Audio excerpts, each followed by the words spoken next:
What's up? What's up? What's up? Woo! How y'all doing tonight? I know I might not get too many people listening because it's late night. But the town is right, and she's feeling right, and there's no flight. Do you dig? Do you dig? Mm, we're doing a late night version of the Faulkner stories. What's up? Red Pill Sleeper Cell, the hardest working man in the manosphere. Oh, we got to give that title also to Electrician 480, one of the loyalist subscribers we got, one of the loyalist supporters. A lot of y'all don't know. On Facebook, Instagram, and TikTok, he's giving me stuff to talk about. Woo! We got Andre, everybody's favorite Canadian. Oh, we're going to talk about some elegance today. Oh, Lord. Did you know this week when there was a problem with my card, it was a beautiful dark skinned lady and her kid. She said, I'll pay for your things. You're such a beautiful individual. You look like you have a beautiful soul. Pay for my food. Mm, that's what I'm talking about. The elegance. See. We don't just talk about black female fuckery. We also talk about black female elegance. I said, thank you, loves. You don't know how much this means to me to the bottom of my heart. Black, angry black man, ABM in the building. See. We don't just talk. We're multifaceted black men over here. When a black woman in front of her son said, I know that black man got the money. Something wrong with his card. I got him. I'm gonna show you how a proper woman is supposed to treat a proper gentleman, a proper lady, how they treat a proper gentleman. I said, thank you, my love. You should have seen the blushing on her face when I said that. She didn't know me from a can of paint. See, we don't just talk about the bad. What did Frankie Beverly say? The joy and the pain. I think too many people are focused on the pain, but they don't look at the joy. Do you fit? Give me a woo in the chat if you feel me on that one. Say woo, goddamn it, woo. See, we don't talk about the joy. We focus too much on the goddamn pain. Mm. See. Should I go in? Should I go in about elegance? Look who's on the thumbnail. The honorable, the exquisite, the beautiful, the lovely Felicia Rashad, aka Claire Huxtable. Fully clothed, but she got them bedroom eyes. She has them ways. She she she doesn't have to be scantily dressed for a man to notice. She had every man in the 80s and the 90s wrapped around their finger, and you didn't see one breast line. Mm. Y'all don't hear me though. Mm. See, give me a hell yeah if I when I make this statement. There is nothing more beautiful on God's green earth. Not all the gold, the platinum, the coltan, the rubies, and the sapphires, the emeralds, the oil, the money. Nothing is more beautiful than an elegant black woman. Even in the Creed movie, she was out. You goddamn right, Red Pill. Even in the Creed movie, she was beautiful and elegant. See, mm, see, mm, see. A lot of black men never been in love with an elegant woman. An elegant woman that if you lost would make you cry. See, that's the story you don't hear in these spaces. Because I like to tell stories not only about my greatness, but also my fuck ups. When you have an elegant woman, mm, a woman that just makes you tingle, she didn't have to be the sexiest thing. She didn't have to be the most sexual thing. She had to be sensual.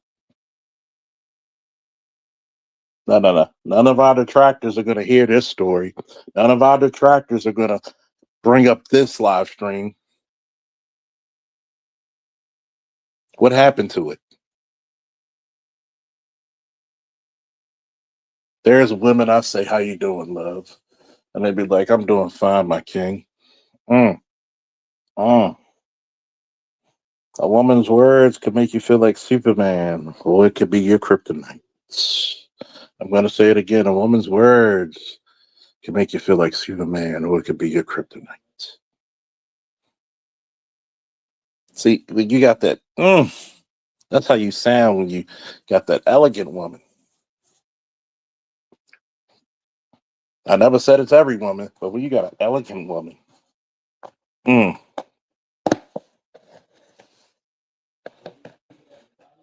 when you got a woman, all she got to do is wear lipstick.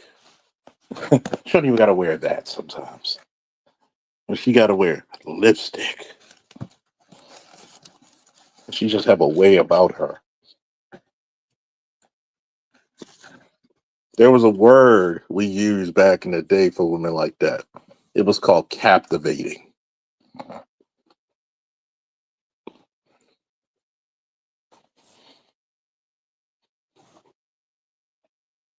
It was called captivating.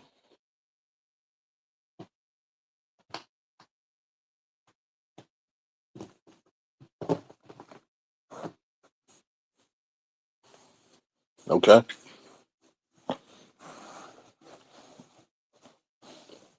See, some of that, some of that stuff that younger men, especially 30 or below, they're not used to captivating women.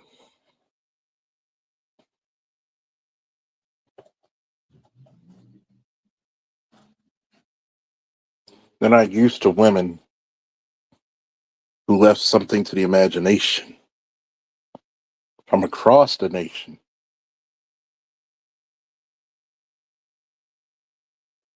Remember Diane Carroll? Mm.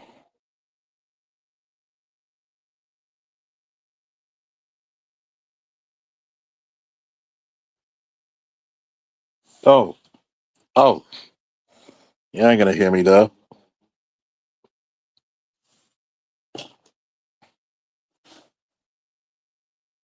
Even Nia Long had that.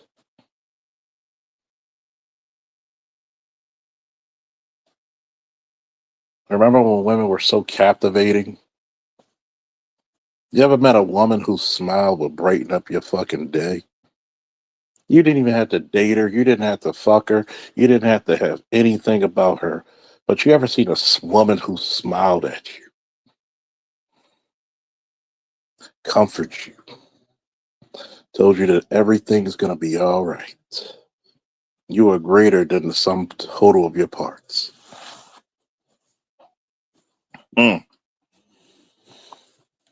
Where has it gone? You have a woman. Some of you, it might have been a school teacher, fully clothed, comforting, rejuvenating, exciting. Mm. Oh, baby, please. Oh, something that was confirming. She took, she made sure that you didn't leave a house before she confirmed that you were the greatest and the latest. You came back in and she had a plate warm for you. Even if she slept and you worked late, you go in the microwave and you had a fully cooked meal, and all you got to do is heat it up. And the first thing you said to yourself, somebody loves my black ass. Mm. I know I'm not going to get a lot of fucking people listening to me. Where has it gone? See, this is the thing I tell you about my son's generation. is not going to probably see too often or at all.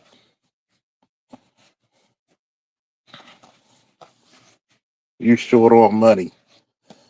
You're struggling. You try to make it through the work week. Here you go, baby, without asking. I'm all right. I'm just going to make sure I'm going to eat when I get home. No, baby, you need to eat because you're hard working. Here you go. I mean, you're going to give you the money or now cash app you. You didn't ask. I want to make sure you're good, baby. I want to make sure you're great. Mm, mm, mm, mm. Whatever happened to that?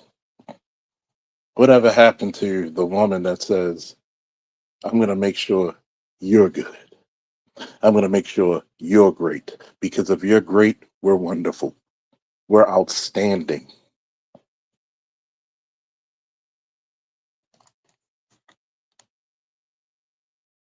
The woman who was invested in you.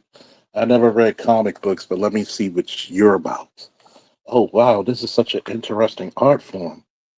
She started getting her favorite characters.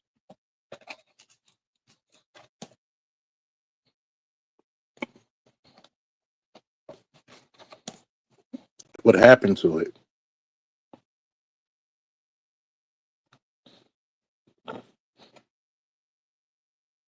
What happened to that woman who was so invested in you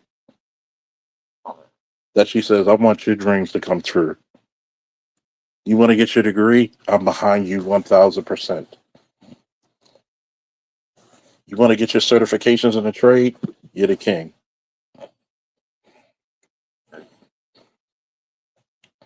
You want to buy a house? Tell me what I could do to help you. What happened to that? Black men don't ask for much.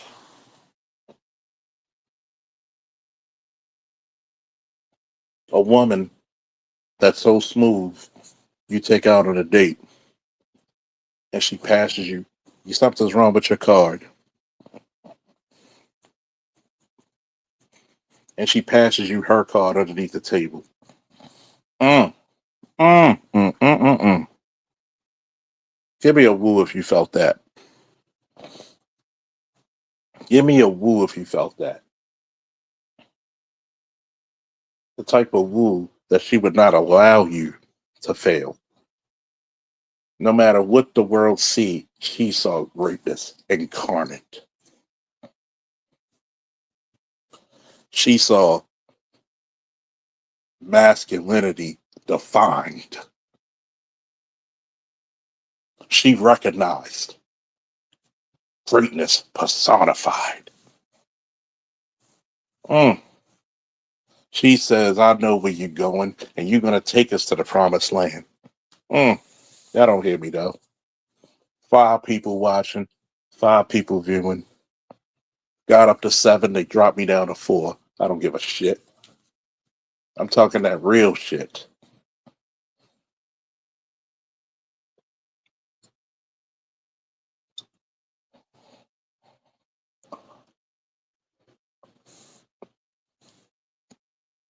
Andre probably said the best quote of the night. I think some, if not the majority of men in these spaces, have a scarcity mindset. This stream isn't going to resonate. You goddamn right. See, I've been around great women. I've been around some bastardly women. Dastardly. Why do you think so many of my exes still converse with me, still hang out with me, so associate themselves with me? When I started Black Line Security, it was 2 of my exes who were my first hires. Did you know that?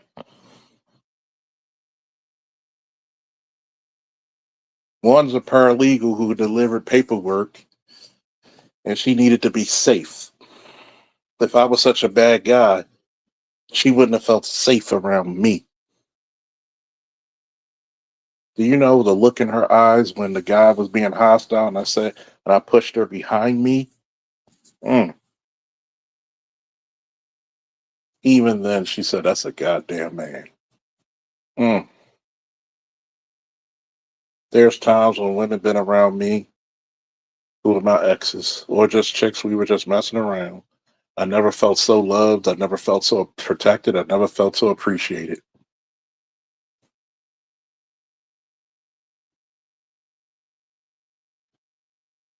There's not one time you didn't make me feel like less than. There's so many women who said, when I got around you, I felt more than. But a good woman does not make you feel inferior. She makes you feel powerful beyond belief. Mm. What happened to that elegance? Mm. Mm. Of course, Andre, you got the quote of the day. You got the quote. It's not going to resonate with so many people.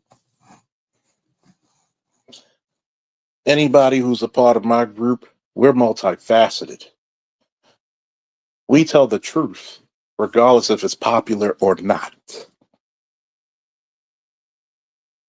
We give the devil their due and the Lord their praise. See, you can't tell me all are bad. But see, a lot of niggas out there fumble the bag trying to get a bad bitch instead of getting an honorable woman. Don't shoot the messenger. See, a lot of these dudes out here want the big booty Judy and expect big booty Judy to be a wife, which is the biggest fallacy in your fucking ideology. Y'all don't hear me though. When you got somebody who holds you down,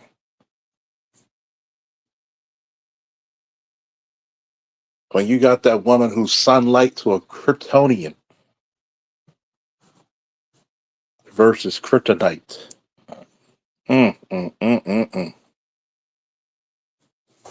Other people ain't gonna feel that shit. Still, man, what's up?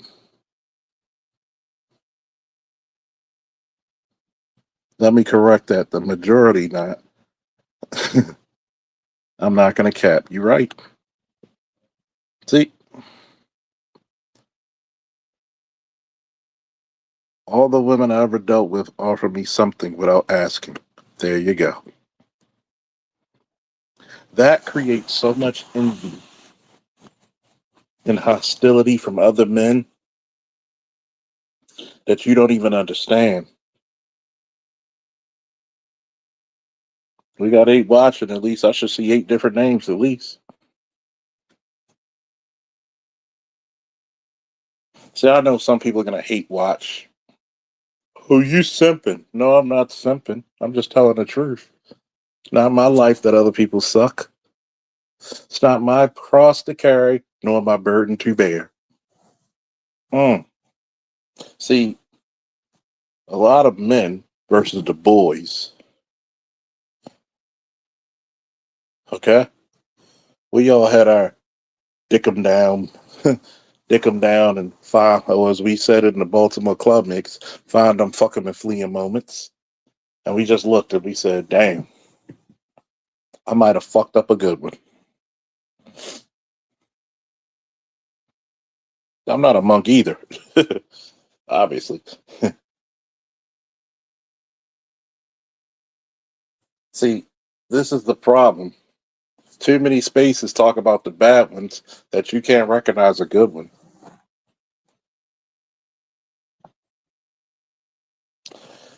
And that's the strangest thing, brother. That's the strangest thing. But I'm gonna say, what happened to that elegance?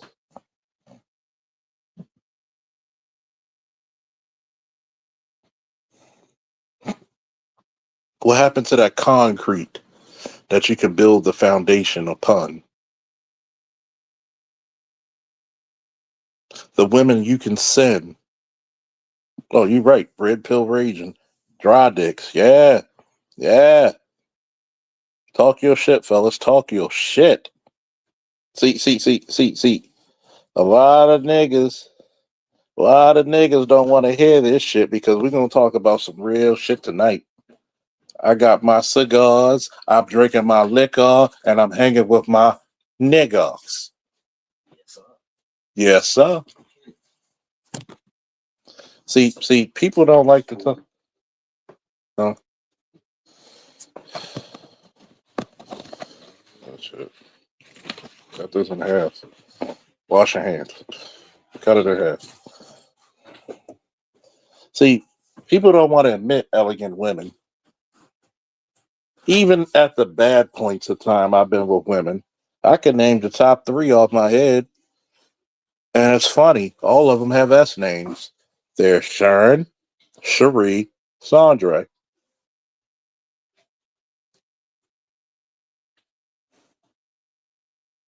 There's not one time when I was with Sharon, Cherie, Sandra, for better or worse, good or bad. If I mentioned the word hungry, there's not one time they either cook for me and said, here, pick it up, or B, they gave me the money to get something to eat. What's the old saying? It's not my fault your life sucked.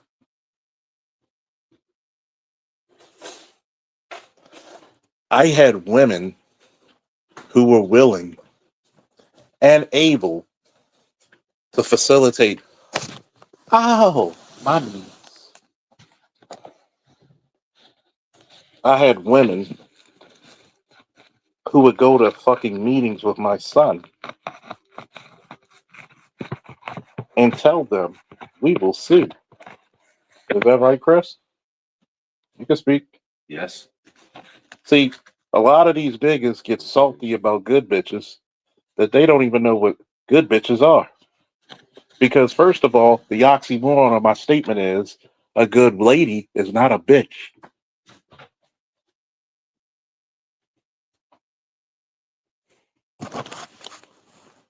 As I said many times before, there's a difference between, answer me if I'm right, Chris. Is there a difference between a lady, a woman, and a bitch? And see, the problem is with your generation, my generation, and the generation before me, a lot of these dudes can't tell the difference.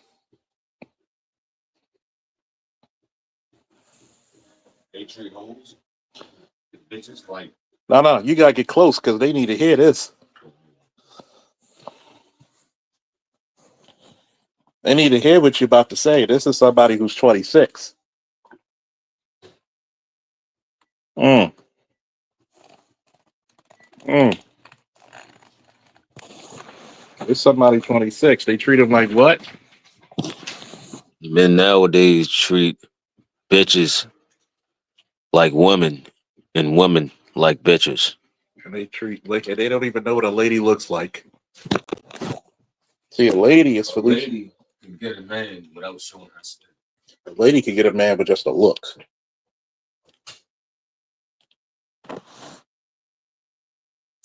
Early happy birthday, Andre.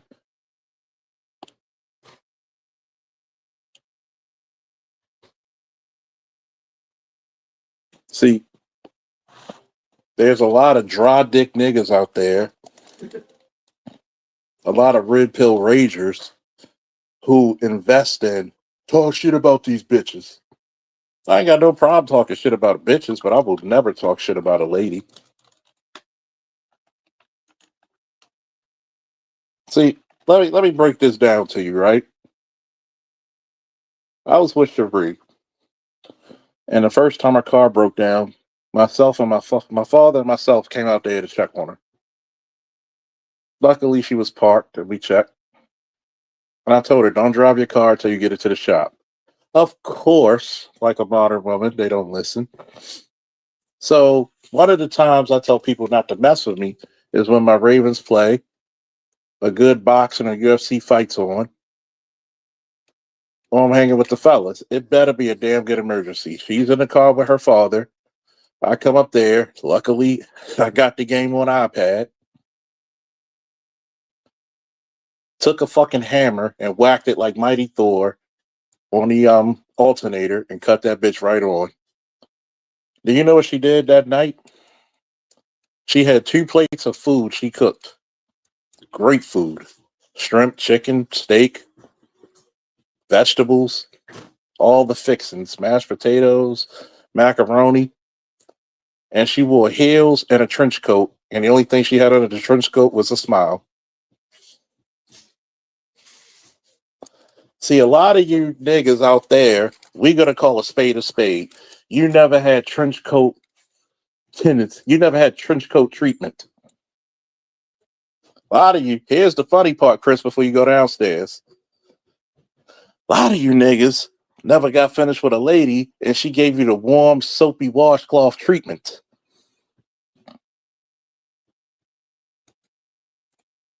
But I will say this again, what happened to the elegance? Too many niggas treat hoes like wives and wives like bitches. This is the reason why them bitches say the hoes are winning. Simps ruin everything, man. I'm doing, what's up, Simply Deep? I'm doing okay. A lot better than earlier today. What's up, Ellie? Have I got it lost or Lex? Les, I don't know. How the hell do you actually pronounce that?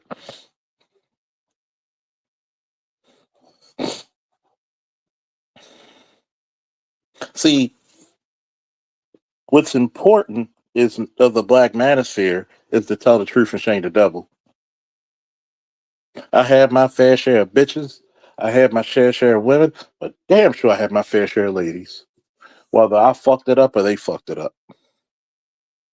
Oh, that elegance of Felicia Rashad on that thumbnail. Just saw it. See, that's what I'm talking about. Fuck me to sleep and wake me up with a meal.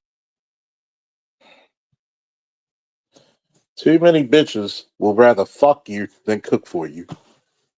Mm, mm. Somebody put in there, hot damn. Hot damn.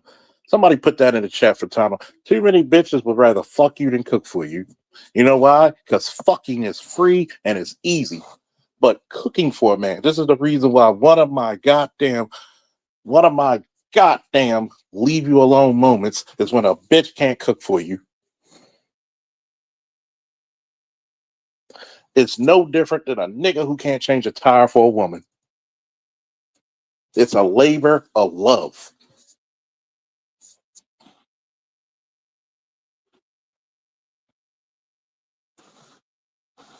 See, niggas don't understand.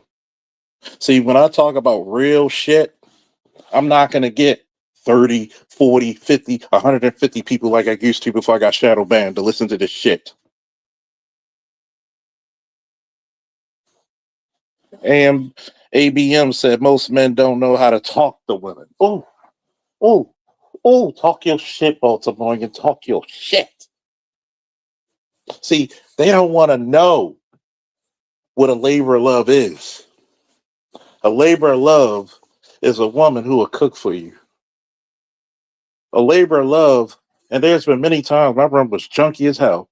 That woman cleaned up your whole room.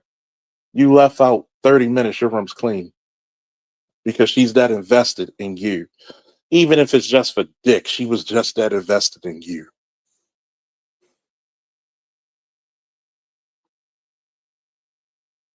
Y'all don't hear me now. Yeah, you know why this doesn't resonate to a lot of people? Because a lot of people never received it. Mm. We talking about investments, people.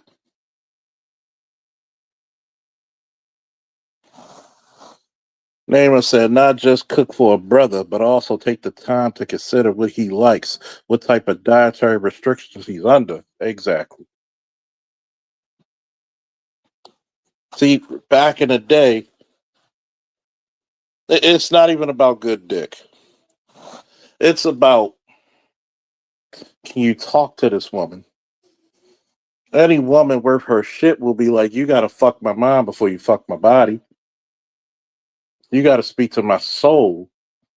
You got to captivate my emotions.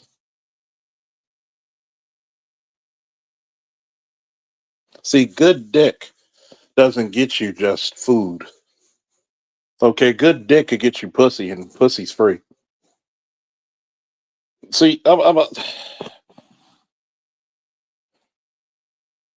should I go in about that statement? I'm gonna go in about that statement.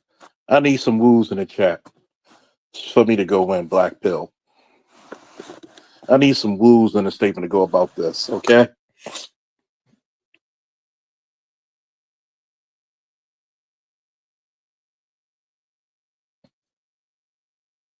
See, I need more woos, man, because y'all ain't heard folk man like this in a while. See, good dick will get you at least an hour, maybe three, four, five. But mentally, emotionally, spiritually, fucking a woman's head will get you the world. Mm. Y'all didn't hear what the fuck I said. That will get you the world. That will get you a friend for life. Even after relationship's done over, I need $500. I got you. Just pay it back. That will get you. Hey, the car's broke down. I'll pick up your kid. You going through hard times? Your son is my son. I know we're not together, but I love your son like I birthed him. I got him. Mm, God damn. How to make a woman feel comfortable within her skin. Women are self conscious more than men. I gained a few pounds, baby. It looks good on you. But if you want to tighten up, I've trained people. This is the way you do it. See, a lot of men don't know how to feel comfortable because a lot of men don't feel comfortable being a leader first. You want a baddie? Build one. Take her to the gym. Show her how to eat right. Show her how to cook right. Hello. Be what you wish to have. That sloppy nigga who got stains in the drawers, front and back, is yellow in the front, brown in the back, living in the basement at his grandmother's house playing games, not even looking for a job. It's one thing if you're not working, but you're consistently looking. It's another thing when you actually are trying versus you're just being a bum.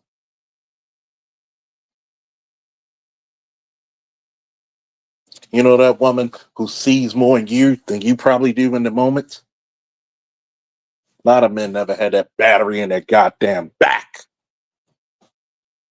A lot of men aren't comfortable with women because they're not comfortable with themselves first.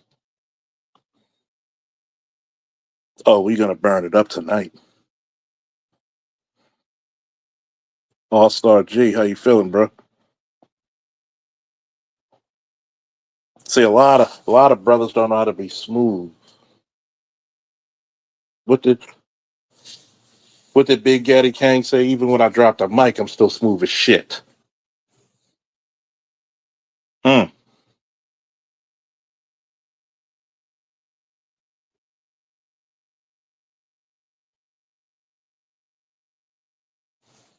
You ever had a woman whisper to your ear and it turned you on to the chick wearing fucking Under Armour and her cheeks are cuff? You can see the cuff of her bottom of her cheek.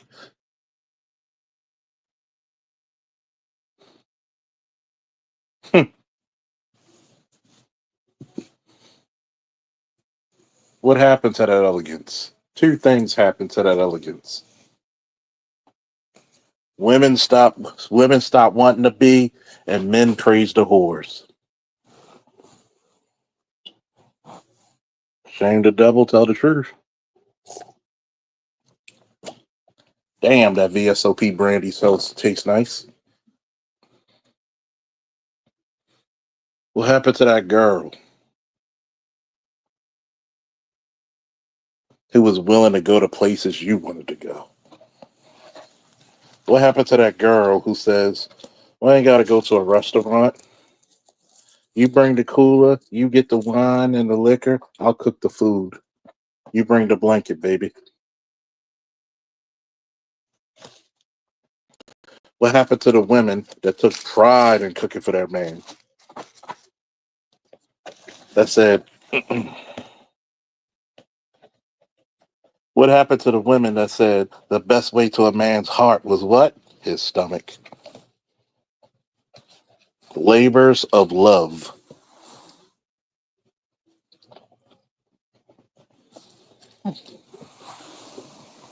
Mm, mm.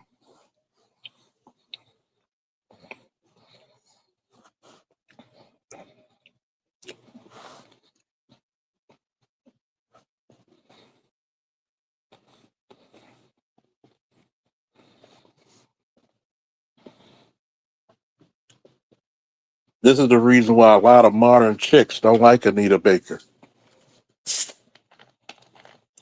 Go ahead. Tell me one man bashing song Anita Baker had.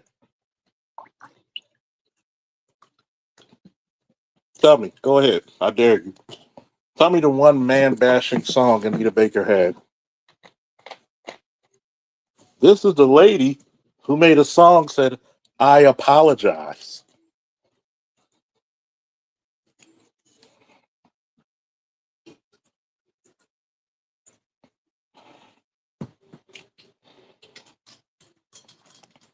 And that's the key. Most chicks don't understand the power of being nice. When that lady bought my food with her son, you know what she showed her son? That's how you treat an honorable man. That's how you treat a gentleman. What did you let me ask you this question. What if this chick had boxes and she was carrying them out the mall when she did that kind act without asking? What do you think I would have done? I would have carried them for her. What would happen if she was in trouble with a sleazy dude? I'd have defended her. That's what gave women protection.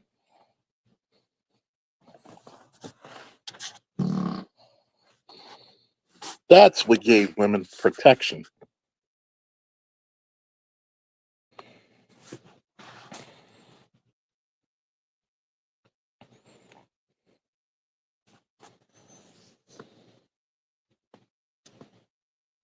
Women don't even know. You get the world. It was a woman who invented you get more flies with honey than vinegar, baby. Right? What happened to that? You looked at kindness, elegance, classical beauty, and thoughtfulness. Modern women made it look like a weakness when it was your greatest superpower. You pride yourself on not cooking because you pride yourself on being a baby mama than a wife.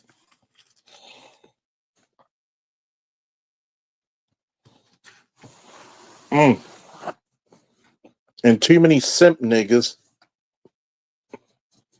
blessed with money, time, attention, and effort to the sluts.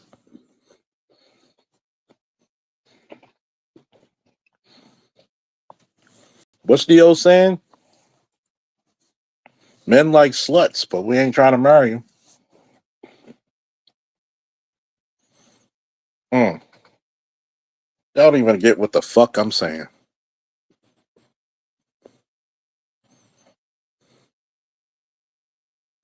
A woman that can't cook is like a nigga that can't fight. What good are you?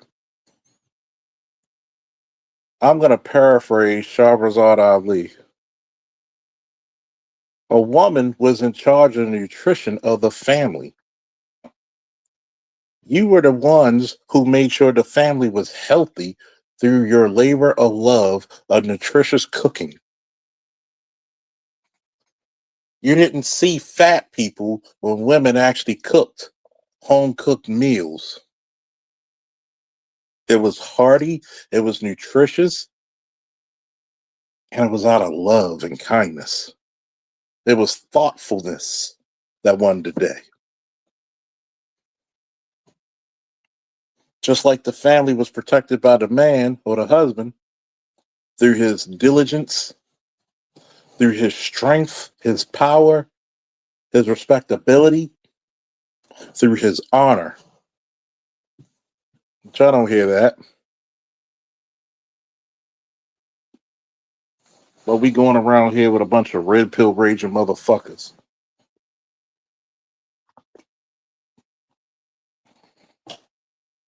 The space will not, cannot, and shall not be defined by a bunch of red pill idiots. Excuse me, red pill raging idiots. A bunch of blue pill simping or incel idiots. It will not be defined that way. Hell, as a matter of fact, a good number of black men in this black manosphere space are in long-term relationships and or married or have been married or in long-term relationships. To these other motherfuckers, we cannot relate. And I refuse, for one, to let an idiot, a fool, define it as such.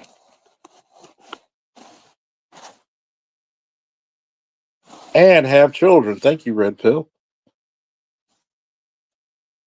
You can't relate to a motherfucker who has children. You can't relate to a motherfucker that had proper women at some point in their life.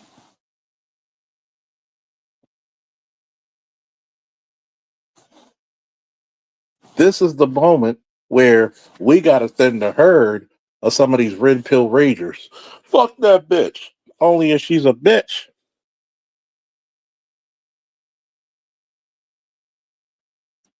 You got some of these motherfuckers when they hear a female voice, you don't even wait till she says something out of line. You ready to crucify the bitch. It's one thing if she said something stupid and consistently stayed with that ignorance. Am I lying? Let's look at this, right? Even if a woman is in her ignorance and she understands the fact that we put up stats and she's willing to look at those stats and say, you know what, I've been wrong, you give that woman grace because we all been wrong at some point. But you got people who will listen to BGS, Art, New Style, AB, Roger Report, Dr. T, Dr. Neil, myself, and others, Angry Man. You got people who will listen to this just to say, yeah, yeah, roast that bitch.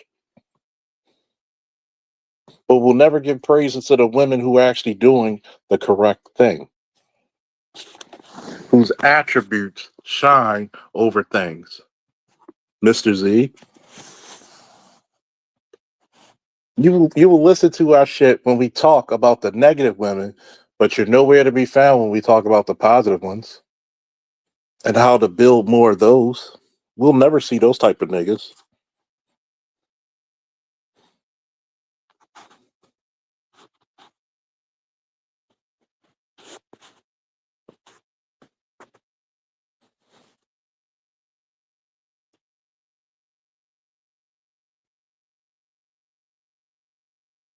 There's not enough Kendra D's.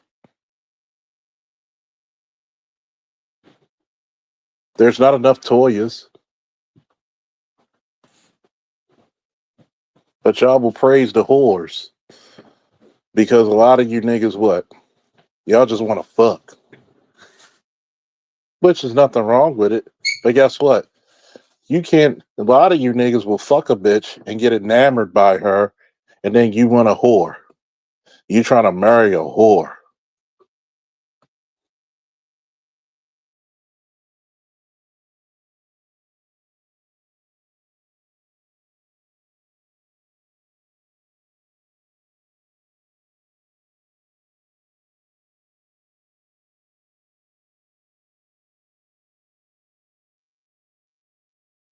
Are you muted or I can't hear you?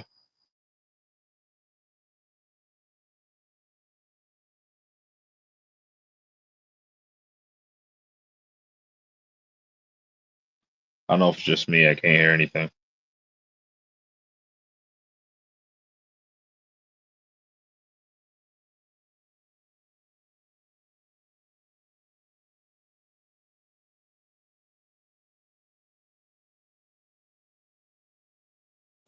I'm here. What's up? Link is in the chat for anybody who wants to join. What's up, Andre?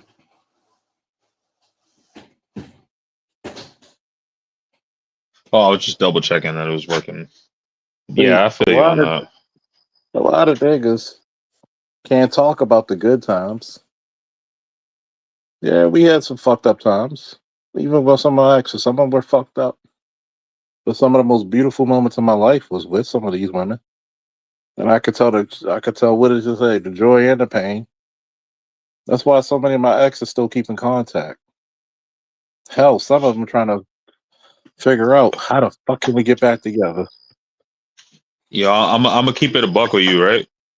Because I'm sure like you've heard me speak about like how my BM been on bullshit for fucking years and been Mm-hmm. like, I've been dealing with like parental alienation and shit. But like, if I was to call her up and ask her like, yo, send me fucking like send me $1,000, or send me $2,000, some shit like that, like she would find it for me. Yeah. I mean, even the most fucked up people got some type of good characteristic about them. Was because at the end of the day, she knows that like at the end, like I'm doing shit for like my daughter, right? She knows that. Why do you think she had your baby?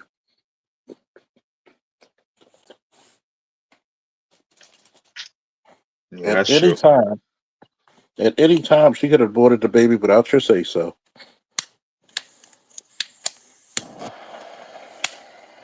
She could have had that baby aborted. Why didn't she?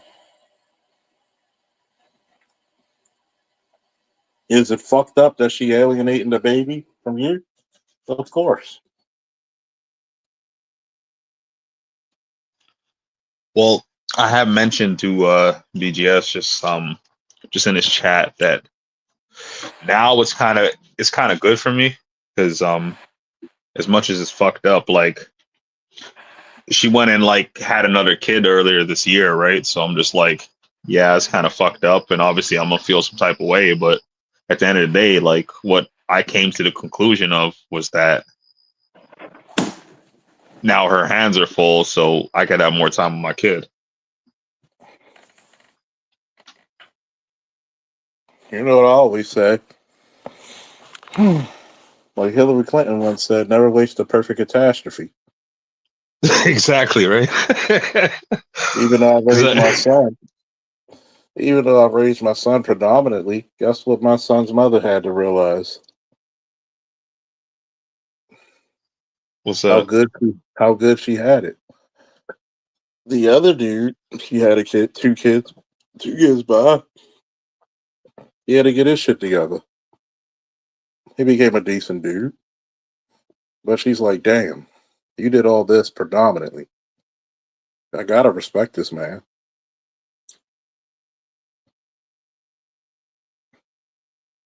And I went through some shit with my son's mother.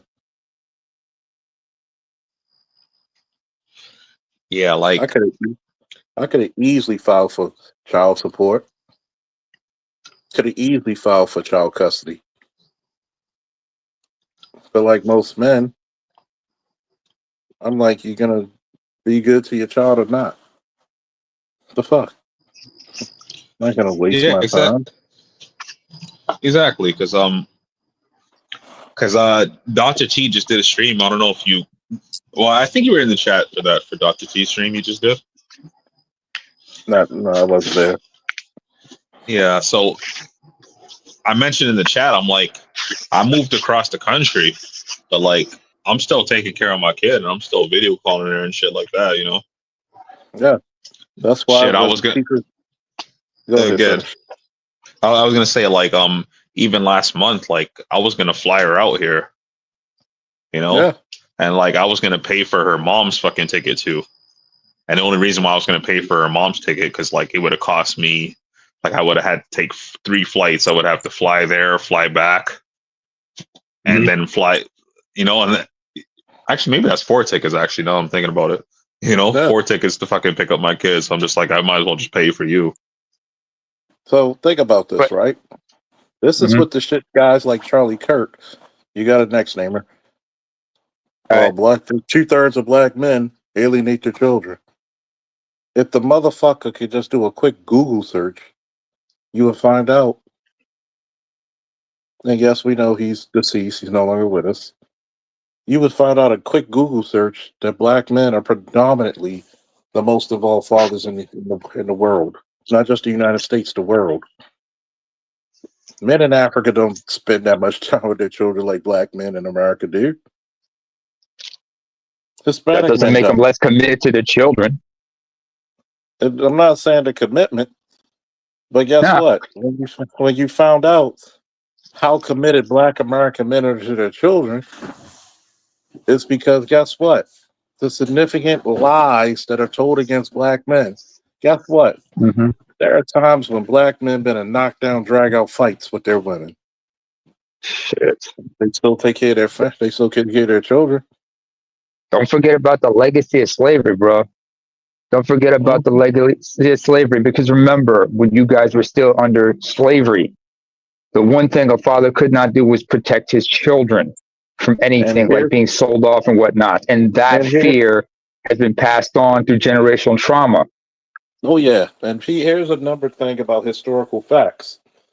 Mm-hmm. There were a lot of black men who died and killed to protect their children.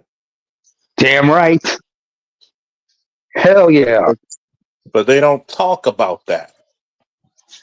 Hey, Shit, don't forget about how many of us not only are going out of our way to protect our own children, but our siblings' children, our nieces and nephews when they need us. Oh yeah. Sometimes your younger siblings. Your younger siblings. I mean, I would have happily put somebody 6 feet under. I would have wiped out somebody's entire family if they try to come near one of my siblings or one of my little nieces or my little cousins or whatnot, because I'm like, we don't go there. And That's guess why what? sometimes it's always. That's why sometimes you gotta go over to the person's parents and go like, "I'm asking you nicely. I'm asking cordially. Do something about this boy. And I guess don't want to what? go. I don't want that problem. Go ahead." We would happily do it. We would serve a goddamn. We would serve a sentence. We would serve a serious bid in jail for hours. That's why I always said, "Why are you this way, Daddy?" Because Daddy doesn't want to be serving 25 years to life. So make hmm good decisions, Sid. Because guess what? Frank Castle ain't gonna have shit on me. I'm gonna be somebody's punisher and revel in it. Man. But this is the thing I talked about. What happened to the hmm elegance that brought that out of a man?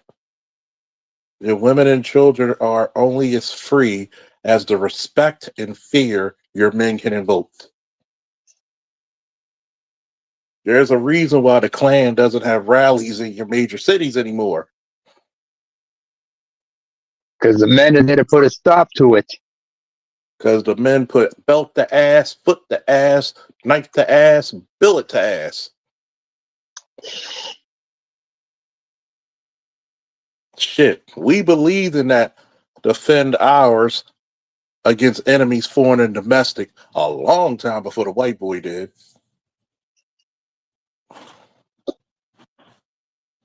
And it's the domestic ones that sometimes the white boys are unwilling to recognize because they look at them as like, it's one of our own kinfolks and there's useful tools at times.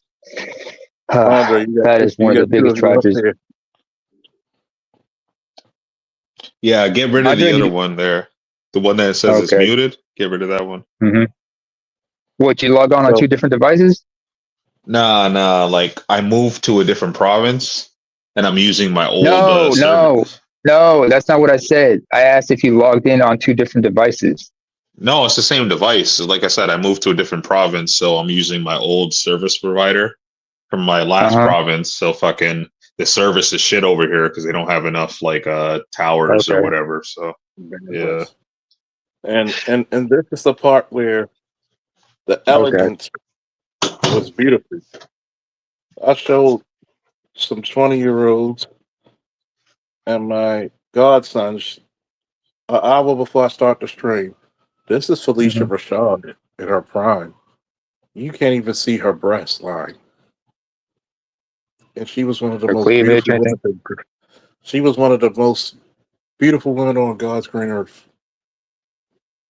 Her Still look is. alone still is. She's elegant. Mm-hmm. Your Lululemon and your Under Armour is not what's going to keep a man. Your elegance is what's going to keep him.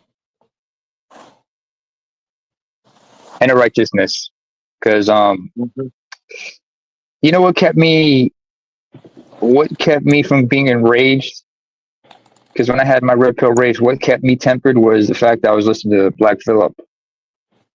Because listening to Patrice and the humor and everything, that's what kept me from raging, especially when I was going through my mental health issues. It was at the time. That rage.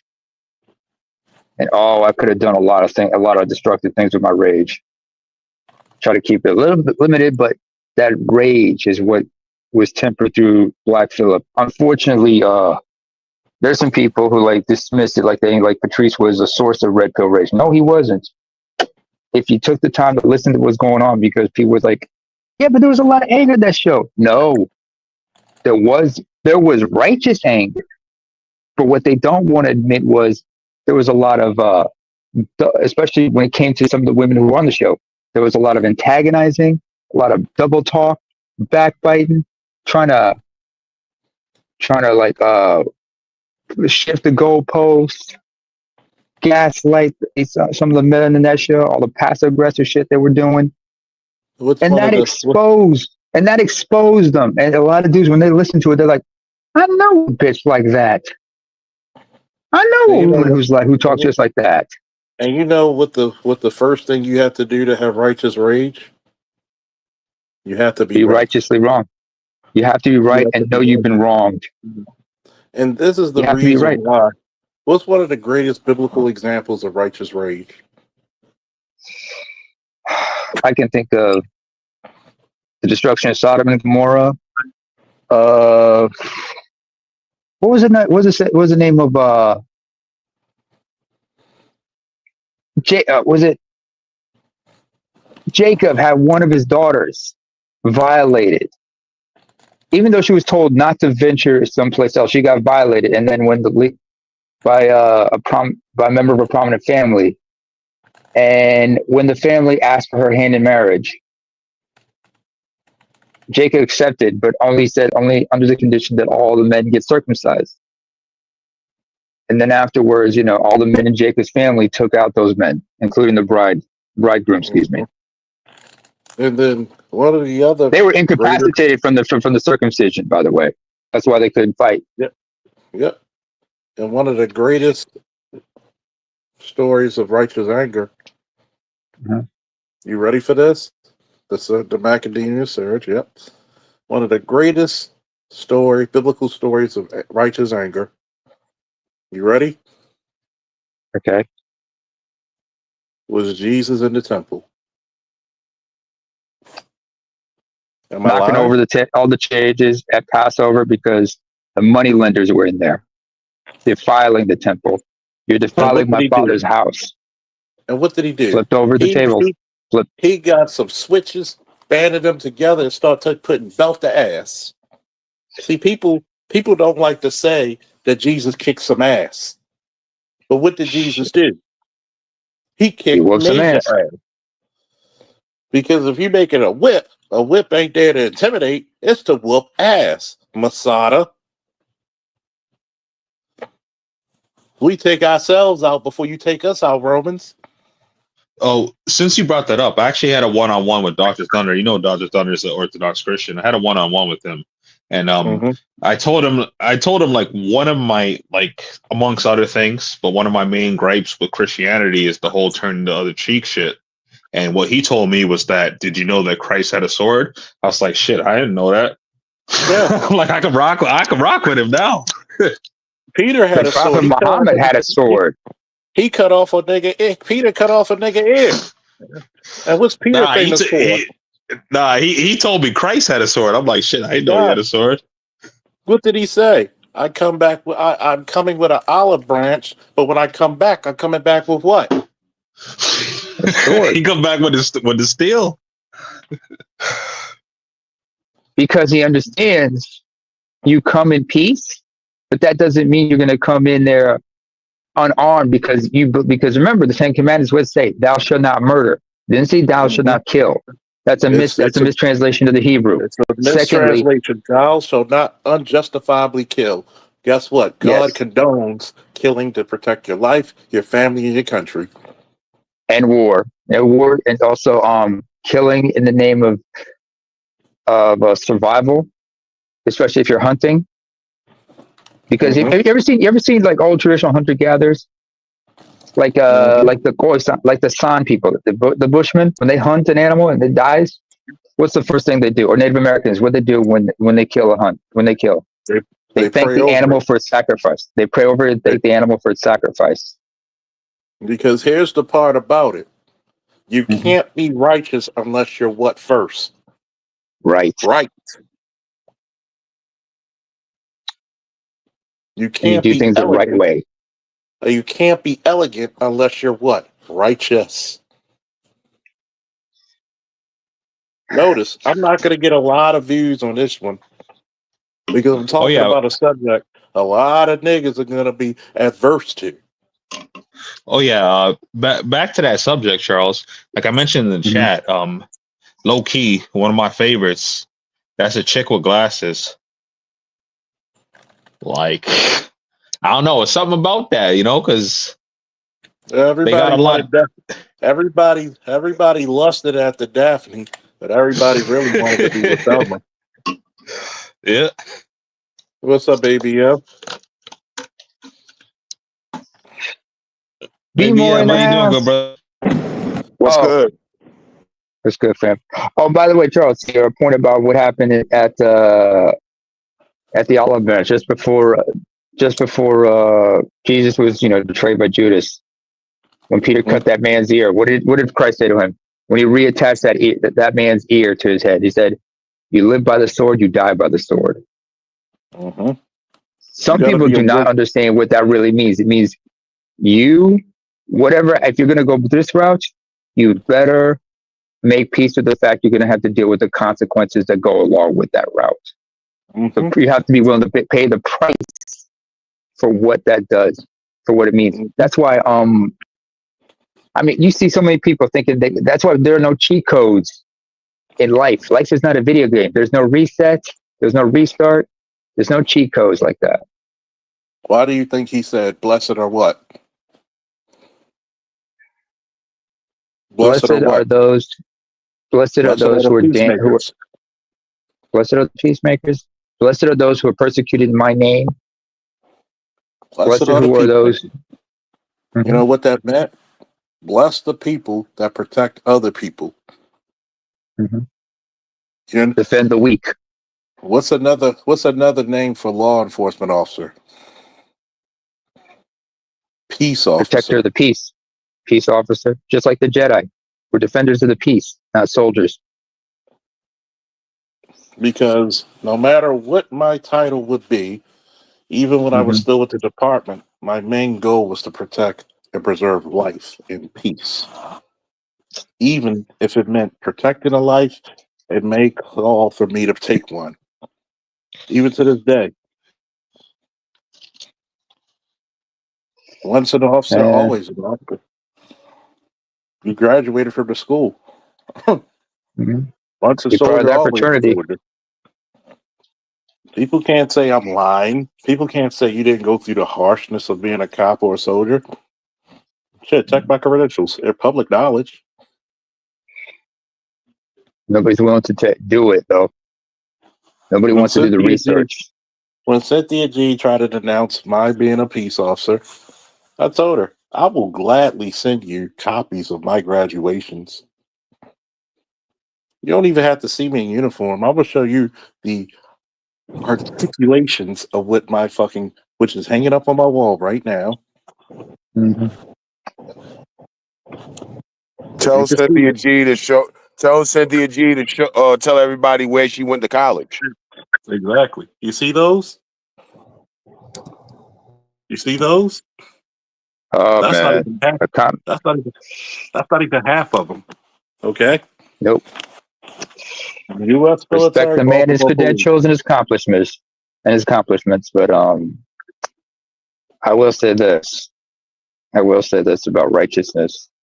One man who kept always preaching who always emphasized righteousness was Patrice O'Neill, because he always said, Mm-hmm. "Hey, if you're going to do something, I mean, especially because he knew what he was trying to teach people and try to help men understand wasn't about revenge. It wasn't about getting back at somebody. It was about trying to get back on your feet and keep it pushing, but be righteous in everything you did." Same thing with Dante. I mean, Dante Nero, his co-host. I remember he would like downplay the significance of the Blackfield show, but I said, no, man. Just because you thought there was a lot of anger in there, no, there wasn't a lot of anger like you think. That's that misconception people have, and that's not red pill rage. It was righteous anger, but that anger was coming from an honest, like I said, it's righteous and came from an honest place. And it also was also the frustrations a lot of men had because they were trying to figure shit out. I mean, you can't. I mean, Patrice said one of the most poignant things. He said, "Sometimes I want to be proven wrong so we can figure things out. So let's figure this out." But nobody wants to have that conversation or genuinely have that conversation.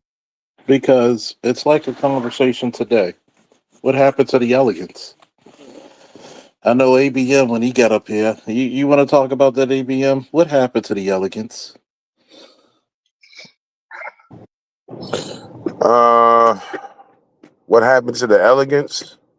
I probably would Mm-hmm. say Nicki Minaj happened. Right. You got to go back further. You got to go back further. You gotta go back to Little Kim. Well, Lil yeah, Kim, Foxy actually, Brown. I'm gonna tell you. I'm gonna tell you why I don't blame them, because you still had female rappers in those days who wasn't going that route.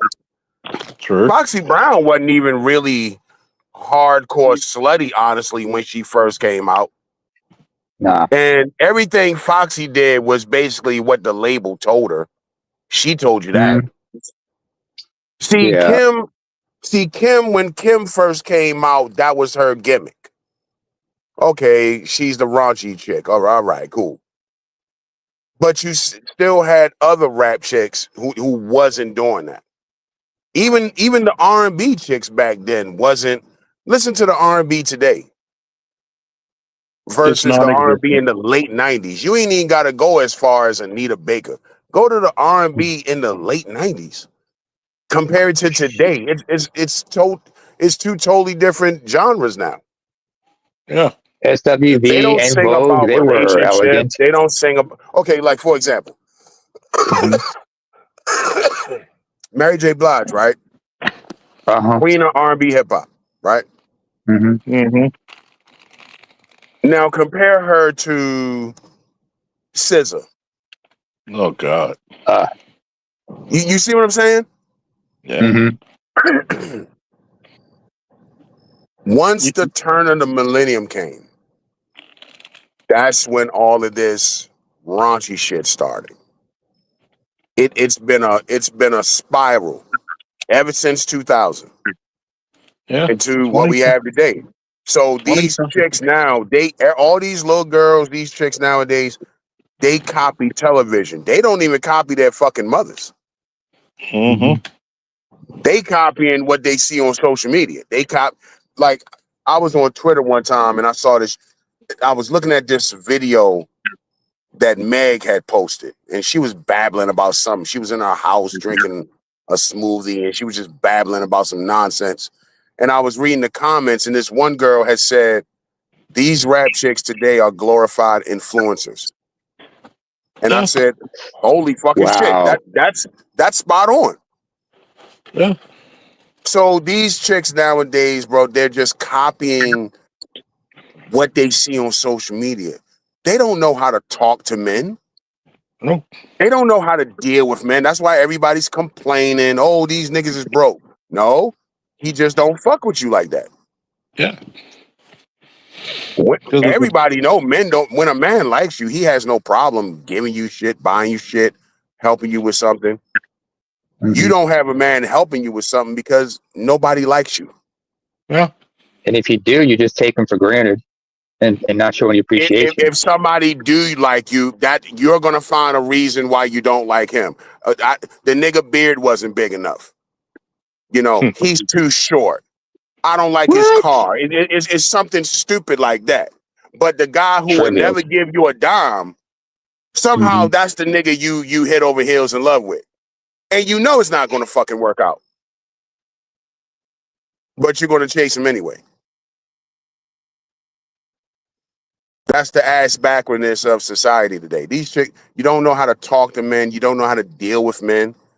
That's why I commented, I said, chicks nowadays, they don't understand the power of being nice.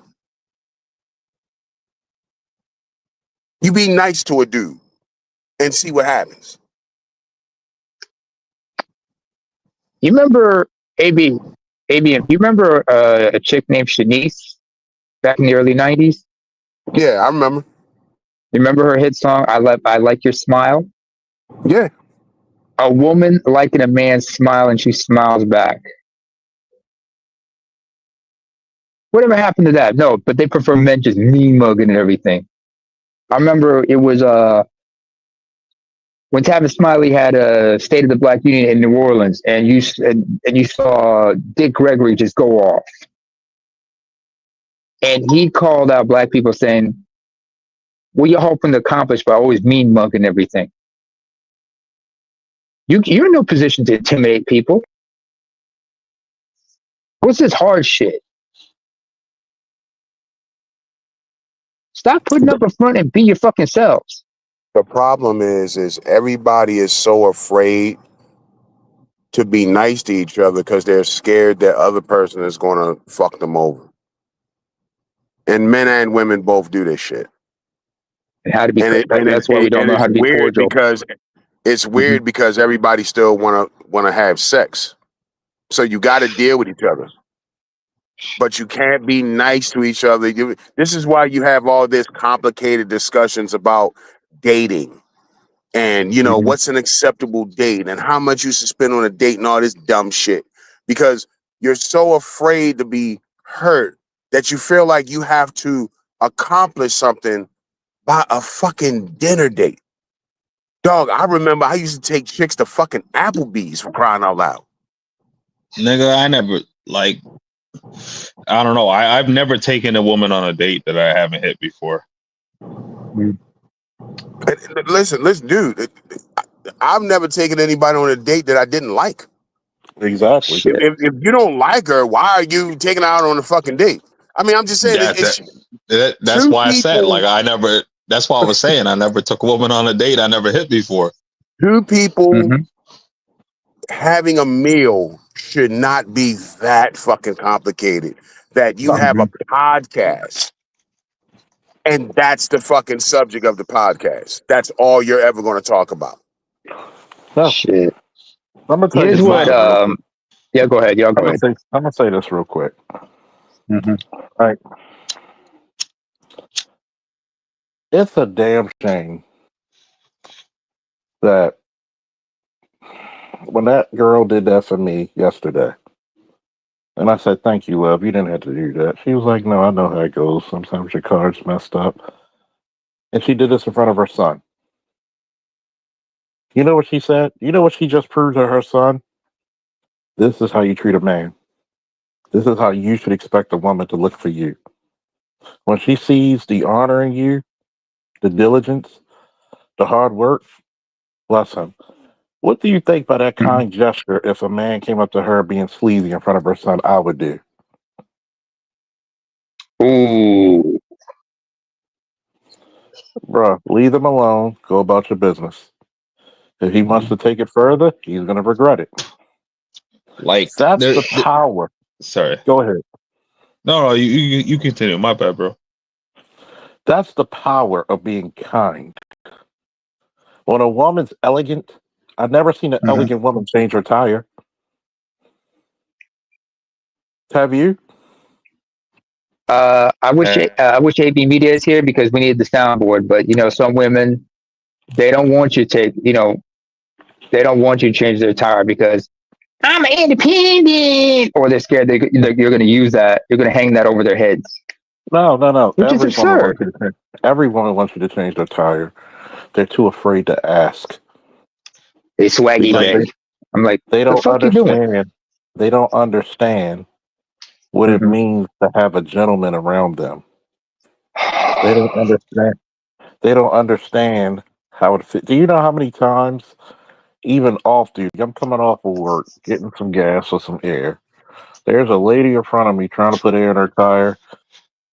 It's not working. I said, "Okay, follow me," and put air in her tire at the next gas station. She literally was on the phone with her husband. She gave me the phone, and her husband thanked me. Thank you for protecting my wife when I wasn't there. Yeah. They're not used to that. She is because she has a husband. But guess what? Your elegance is your ultimate superpower. If Alicia Rashad, right now, we're not even talking about 40 years ago, we're talking about right now, get a flat tire. Do you know how many motherfuckers? She would have 20 fucking cars behind her. Those men will lift their cars up with with their very arms to do that for that lady. Hmm. You're America's mom. You sit in your damn. We don't give. Sit in your car. It could be pouring down, raining, or snowing. Sit in your car. Do you know how protected a woman is when a man comes out and change her tire? Yeah. Because usually when your tire blows, it's not in the most most optimal places, is it? No. So for a man like to get on the ground, speeding Hmm. cars behind him, possible rain or whatever type or searing heat above them. Most of the time, we tell you sit in the car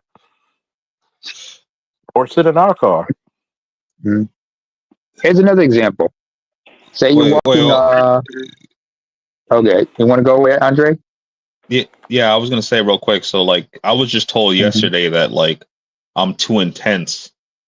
I'm like, I don't know what that's supposed to mean. It's We'll get to just I that don't in a know. second. We'll get to that in a Too second.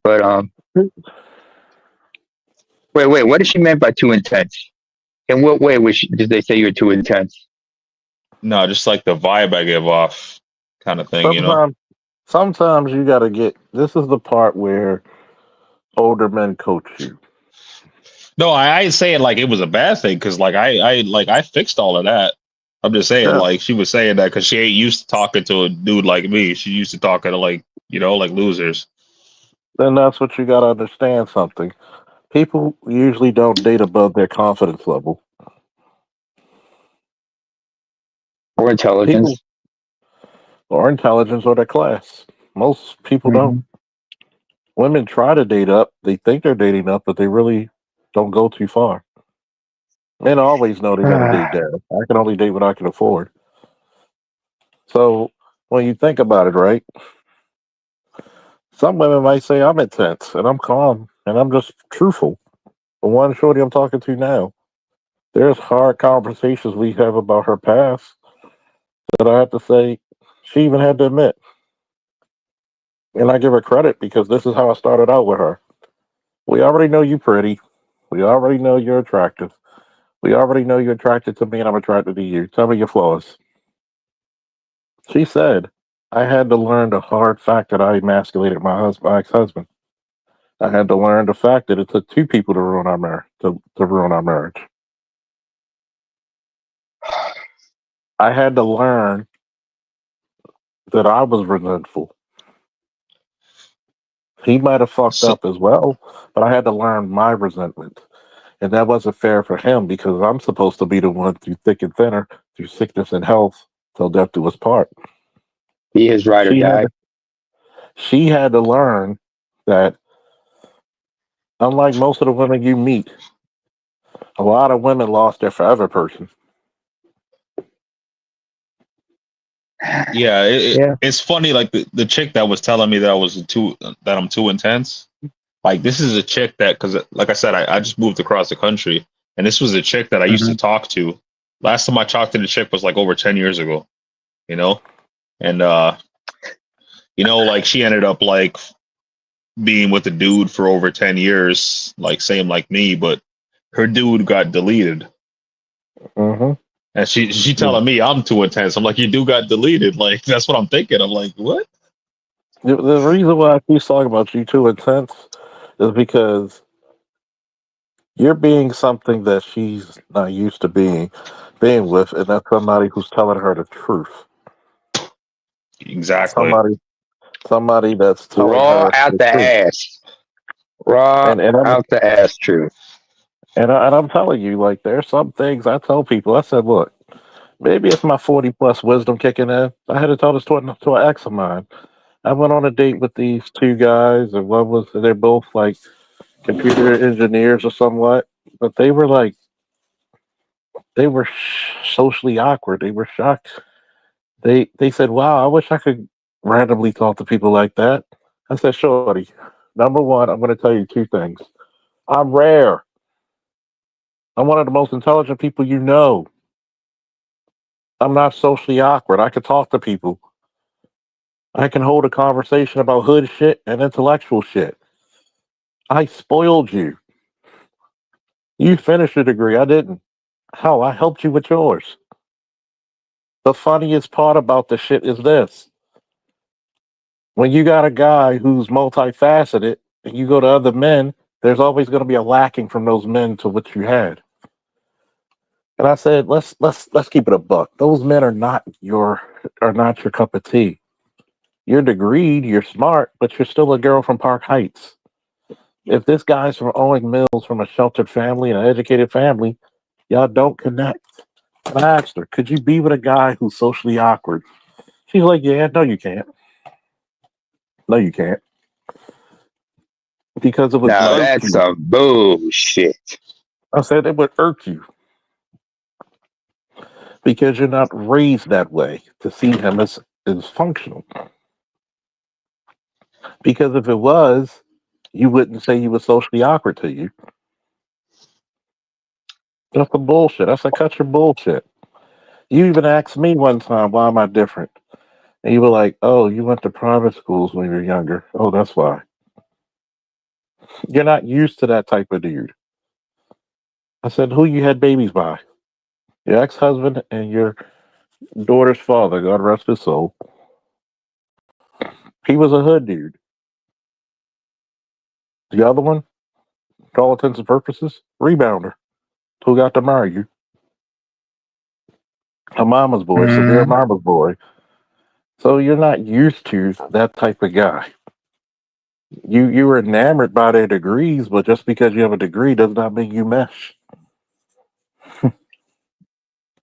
You don't mesh well with them. Y- And if she got with a man, she would Yeah, like probably this fight for this chick was control. Hmm. like I was just talking to this chick yesterday, and like Hmm. I said, this is the first time I talked to this chick in over 10 years. So I was talking to this chick yesterday. I was like, yo, like what's good, and like we were talking for a minute. We chilling, whatever, and like Hmm. chick was like chick was telling me, she's like, oh, in a nice way, because like she went to school and stuff, but in a nice way, she the way she articulated it, it was like in effect she was saying that you sound white, but she didn't actually say that. Mm-hmm. And like, and you know, she telling me like, oh, it sounds like you like white girls, and that's only because I was like, I ain't gonna have a woman around me that like ain't wearing nothing. Like, you got to be useful to me, or there's no point of having you around. The reason why she said that is because she's used to black men being a garbage but in a dating pool.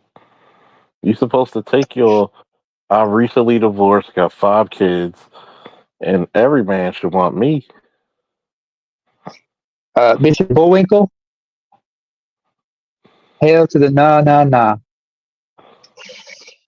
That's the difference. You know, Like mhm. you're telling me that this guy's so awkward. Okay, we know he's awkward. Can you match it? Can you captivate him? Of course, they're gonna be physically attracted to you, but you're not really attracted to them. Nah.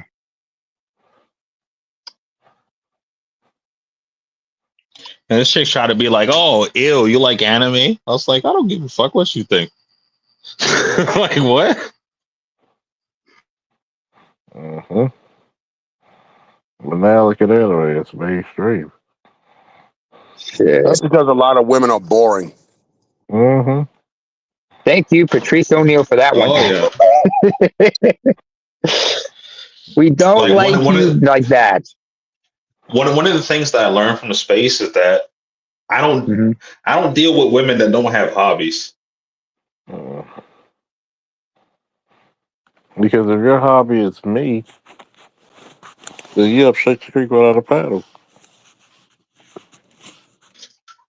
And the reason why I say that, because like if you got a hobby, that means like you got time to spend on some other shit, and you ain't gonna fucking annoy me. Hmm. And it goes back to they don't know how to be nice. Many a times, be sophisticated. And I didn't mean that as in, like the anime part. I'm not saying you're boring because you don't like anime, but a lot of chicks don't really have real hobbies of their own or real interests. They Yeah, don't do shit. that's what I learned when I asked chicks about like their hobbies. I don't tell them what my Hmm. hobbies are. I first ask them what their hobbies are. I don't tell them anything, because if you tell them what your hobbies are, they're gonna be like, oh, I like that too. And then as soon as you go to do that shit with them, you're gonna see them fucking their eyes wandering off, right? Not really paying attention. And it's like, what's the point of having you here? I could just be doing this by myself. I Mm-hmm. Most chicks had. just want to be outside somewhere. They're not really into anything. Like you Mhm. don't like shit. Most of these bros, especially nowadays with all this social media, taking pictures of themselves and shit, that's all they want to Uh-huh. do. Just take fucking pictures of myself. Look at me. Turn to the Ugh. side. Look how big my ass is. Pretty Ugh. much. I was talking to this woman yesterday, and she said that like she apparently likes art. I would assume, because she said that she went to an Mhm. art gallery or an art museum, and that all she could see is that, you know, just women taking pictures in front of paintings and not even looking at the painting themselves. So it's just like it's just all for social media. It's all false. Mm-hmm. You're trying to present yourself as culture when you're really not. You're just faking the funk. Um, there are. There's a woman I was involved with. Her hobby was knitting. She liked to knit, and she showed her affection towards me by knitting me a couple things, which I still have in my closet. Like, she knit me some wool hats and whatnot for winter, Mm-hmm. and I still have those. I'm very appreciative of that. And she had a good sense, and she had, and that's what she was into. I know another woman who is a professional chef, and she's very much involved in the culinary arts. That her husband went out of his way to make sure that she was able to pursue her dreams while he was like holding everything down. Yep. She's been able to accomplish what she can. and she's very. I remember telling her this. I said, "You know what makes a man, what drives a man to go further for his woman?" And it was from Patrice O'Neill. Patrice, he explained this in Elephant in the Room. He said, "Ladies, if you want man, if you want, if you want, you know what makes a man, drives a man to go further, is when you show him he's appreciated. Like, for example, if you know he's a good man, he doesn't cheat, you just tell him, thank you for fighting for us. And he's like, what do you mean? Look, I understand it's not easy as a man, especially if he's a good looking man. You worry that other women are checking him out and you get jealous, but he doesn't, he pays no mind to it because he knows cheating is wrong. But thank you for fighting for us. I know it's not easy, but thank you for fighting for us. I understand that you are always being tempted. So, and Chuck, women, hold on, and women, when women just get irked when they see the man look at another woman or look at other people. I'm like, that's our cross to bear. We look, and sometimes we're not looking at a woman. We could be looking her general direction because we're trying to keep our heads on a swivel and make sure that the place we're around is safe, just to keep your ass safe. But some people don't see it that way. But sorry, go ahead, Andre. I was gonna say, so Charles, for chicks, like my thing is like obviously, like if I could hit, I'm a hit. But like even if I hit and like they're hanging around for a bit, like my whole thing is like I tell them like, yo, I ain't trying to do nothing past this unless you serious about some shit. Cause like I said, I'm a MGTOW, so like I could also date and stuff, but I'm like, if you ain't serious, like it's no point, right? So we could just keep it as like just whenever you free or whenever I'm free kind of thing, Friends with benefits. Yeah, pretty much. Hey, whatever works, what works, but just make sure you wear protection, bro. And I think a lot of people forget about that aspect. If you get involved with people, you got to make sure you're protected and they're protected. Like just wearing a condom is important because that's the only protection you got. Because women don't want to wear female condoms, and you got to take initiative to get everybody tested. Women don't like condoms at all. I get that. Yeah, I ABM, get that, you but I mentioned was adamant. Anyone that got involved, I had to, especially in one case where the woman couldn't be on the pill. But go ahead. I was gonna say ABM. You mentioned earlier about like I have mentioned that as well. Like the dry D's out here. So I did go dry for like a year. I was focused on other shit. Like I didn't have time to worry about chicks, right? I mean, I did Good have move. time, but I'm like, that's not my that was my priority at the time. And I was just chilling, doing my own thing, and like chick just came past, and she was like, "Remember me?" I was like, "Nah, I don't remember you." And she just walked off, and she walked off. I was like, "What the hell?" I was like, "What's your problem?" She's like, "Oh." She's like, "You fucked me last year." I was like, "Oh, okay. What are you saying now?"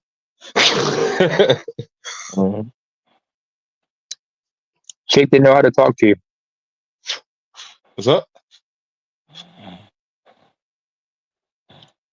I said the chick didn't know how to talk to you. She was like, "You remember me? I don't remember you." And she would have, and if she said, "Oh, my name is such and such," does that ring a bell? She didn't bother.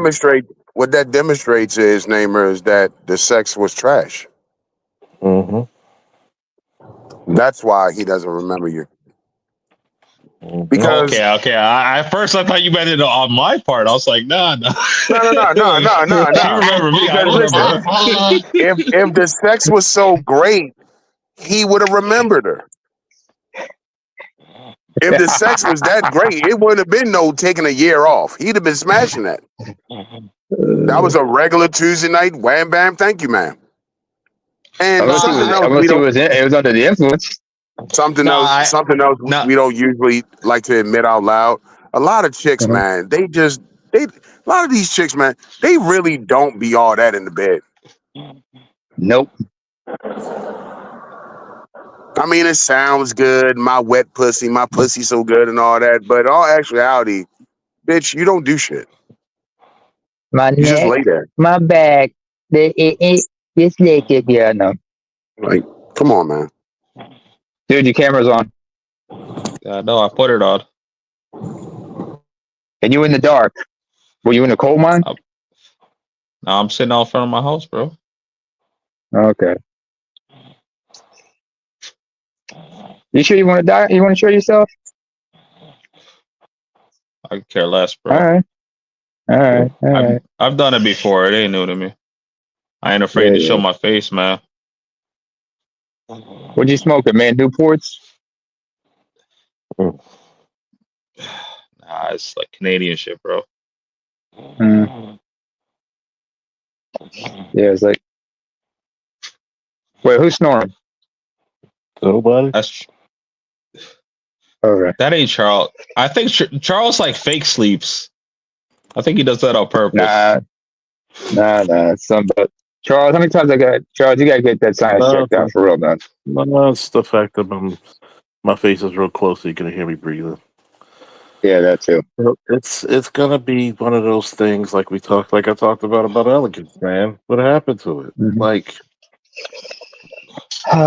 you got a bunch of simps out there who says I can't stand these so-called red pill high value want to be high value men dudes.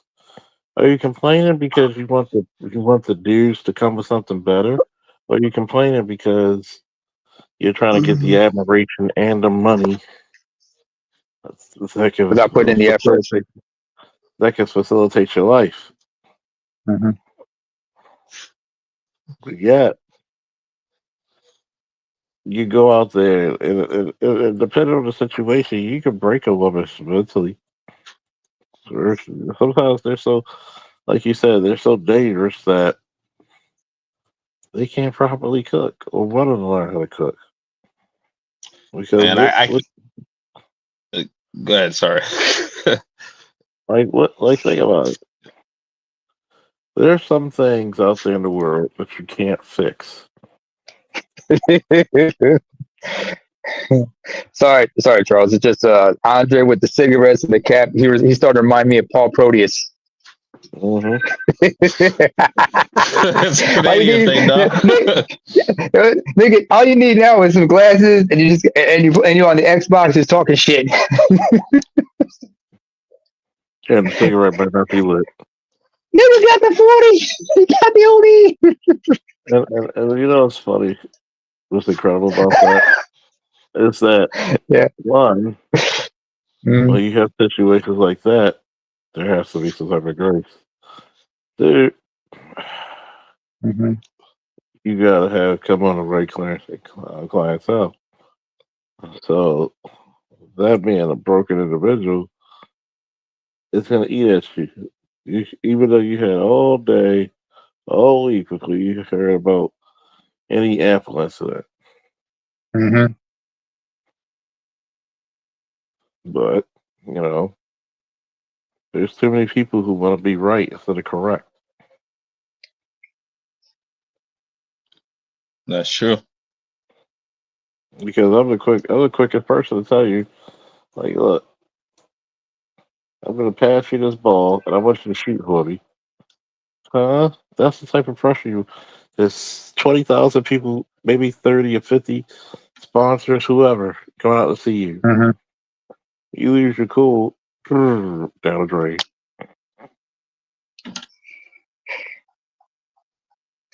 Also, let me ask y'all something. How many women that you got to know pretty well who lusted after you, but you never hit because there were certain circumstances that told you not to do it? Quite a lot, actually. Mm-hmm. And I like mean, a lot of it was go like ahead. out of respect. A lot of it was out of respect, you know? It's like Mm-hmm. I don't have to hit like every chick I talk to. Like it's not necessary. Mm-hmm. In my case, there was one, and subconsciously it was like I got that gut fit because she was like laying on sick, and I was still new to the area. I got to know her. She seemed very lovely and everything. I remember she was like just laying on thick because she was like really intrigued by me, but I got a gut feeling, don't do it. Circumstances were not in my favor. Nope. And then another time she admitted that, she had and by the way, this woman is bisexual, by the way. That's something I have to factor in. But I remember she admitted that one time she was with a man and she cheated on him without explaining the circumstances. So that was a red flag. So one of the things that Charles mentioned in the past when he was talking about, he mentioned that he had like female friends that he wasn't trying to hit. And at the time I never understood what he was talking about. And then I was listening to like some MGTOWs talking about like just, like platonic friendships. just talking to a chick that you ain't trying to hit. Like, yeah, kind of gives you the same kind of vibe, It does help in certain ways. I mean, especially like if you're trying to understand a certain perspective that women have. And sometimes that friendship, I like that because like you remember, what was it? BJ's talked about, you can be like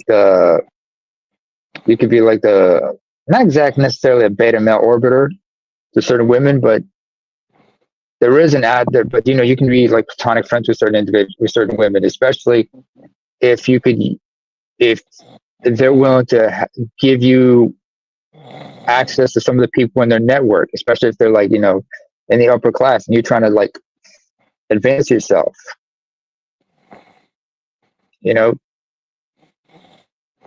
So if you're able to like, have them introduce you to other people that you can form like some type of relationships with, business wise or professional or whatnot, that could help. And, you come to contact people that can advance yourself, that can help you advance in those fields, then, hey, that's a useful, that's someone to be used that can come in handy.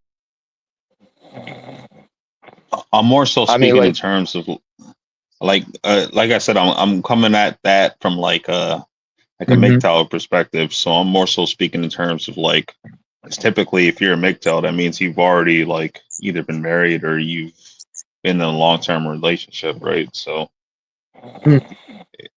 I get what you mean, or you've but already had that like your doesn't experience kind of thing. So it's like you're not like you don't necessarily like need to benefit because you've already like had what you needed to have, kind of thing, right? I get what you mean, but what I'm talking about is what is that person useful to you in a certain way? Yeah. You're not just with certain people just to be with them. I mean, do you learn something from them?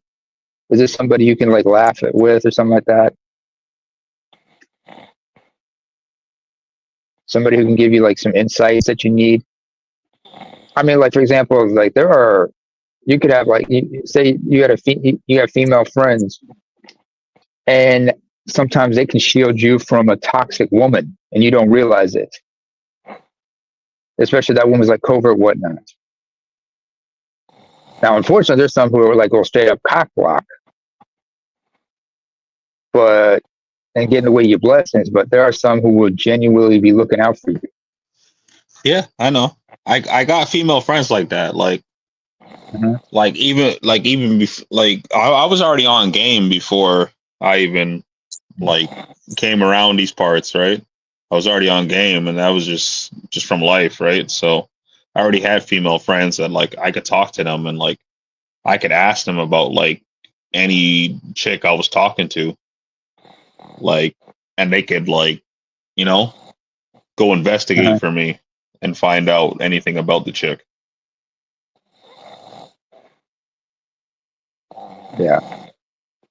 I mean, but that's it. That's if they got your back like that, and they're willing to help vet the woman, especially if they like, they look at you like a big brother, like a brother, and they act like really protective of you, like a sister would. Yeah, they got your back like that. I'm not. But I'm you not have talking to about like. understand. I wasn't necessarily talking about a relationship like that. I was just talking about that's just my homegirl. So, Yeah, she look out that's for what me. I mean. Look out for her. Yeah, that's what basic friendships are like. That's what genuine friendship with a woman can be. If it's platonic and everything, and you got each other's backs like that, yeah, you're good. I remember I remember having a friendship like that with one woman. What helped was like, because even she's white, she's not generally attracted to black men like that. And it helped me further integrate into Norwegian society that way. But the fact that she would also introduce me to other people, who were like intrigued by me, especially by the way I talk, the way I interact with people. So you just have to understand how people are and get to know them and understand their quirks, their everything, and go back and forth.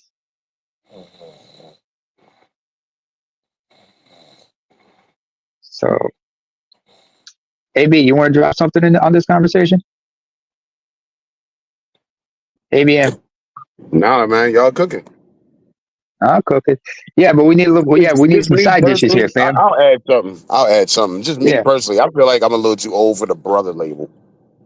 Mhm.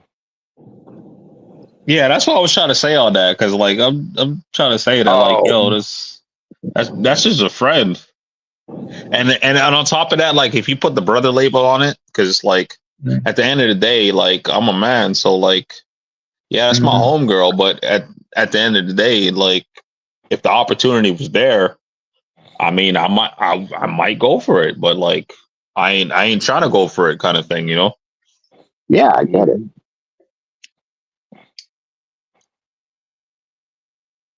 Well, guess what? There's so much confusion. What do you think she's going to expect?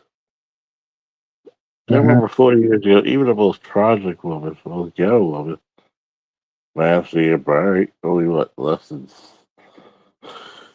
about, 5 years. no, I'm just talking about, how even if you ride a bike less than 5 minutes. 5 minutes, Shit. I don't think a foot chase. Uh, wish I could have hit that motherfucker. We close on, but let's see here. Shit. Hmm.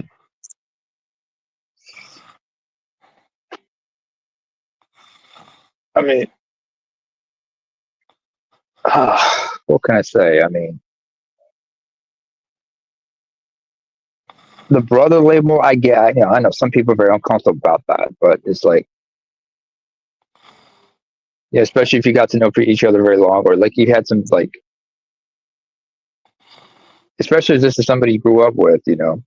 Sometimes they may have like uh sibling like regards for you. It's not their fault, but it just is what it is.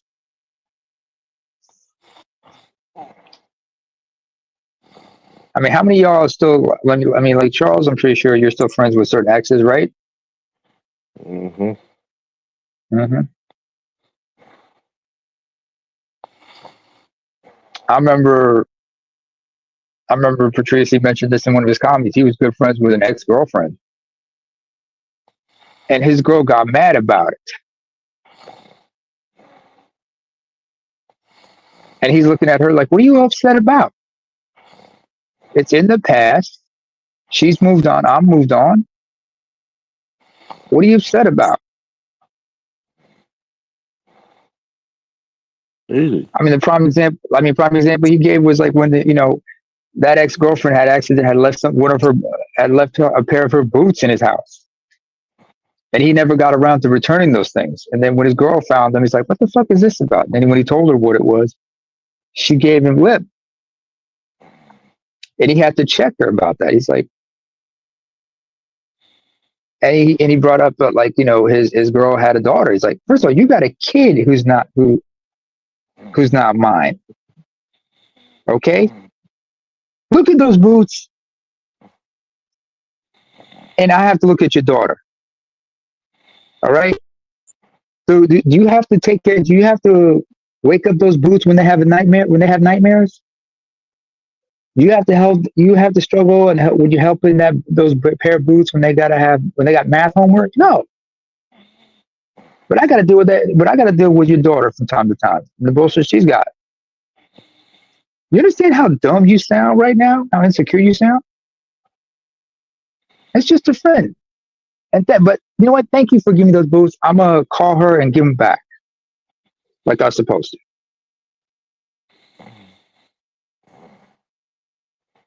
But Is you know, Patrice O'Neal still alive, or did he die? he He died back died. in He died. 2011. He just before his 41st birthday, he died. Complications of a stroke.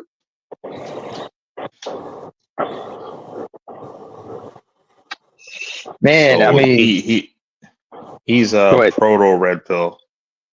So Well, some say he was about purple the pill, but yeah. no, Same thing he with wasn't. Corey Holcomb. Hmm. Nah, he was proto red pill. But so basically, what Neighbor just said Uh-huh. about that, Mm-hmm. like I'm Patrice is one saying of the this is original like, passport OGs, is one of the passport bros as well. Think about that. yeah, I know all that. I'm Mm-hmm. saying like in terms of what you said about like what he said, Mm-hmm. Some of the shit he had to like, go through. well, like the usual. I wouldn't advise this to like dudes that don't have kids. Like if you already got kids, right? My whole thing is like I don't look at like chicks with kids the same as like dudes with no kids. 'Cause I'm like I already have a kid of my own, right? I ain't Mm-hmm. about to go claim their kid as my own, right? I ain't about to do that shit. But I'm It's saying cool. that like I'm not going to discount them, you know. And like one of the things that I did learn off of just somebody that was talking about it was especially in my situation because I already have a kid Mm-hmm. and I don't really care if they have a kid or not. One Mm-hmm. of the benefits of a chick with a kid is like you can't really tell me shit because at the end of the day, I could just say you got a kid that ain't mine. The kid that Patrice talked about how useful the kid was in certain arguments. Exactly. That's basically exactly. That's basically what I'm saying. There. And she would refer to him as Mr. P. When he first met her, he checked her. He checked this little girl right in front of her mom, and he's looking at, and she was looking like, "Who are you?" And he looked at her and said, "I'm your mom's boss."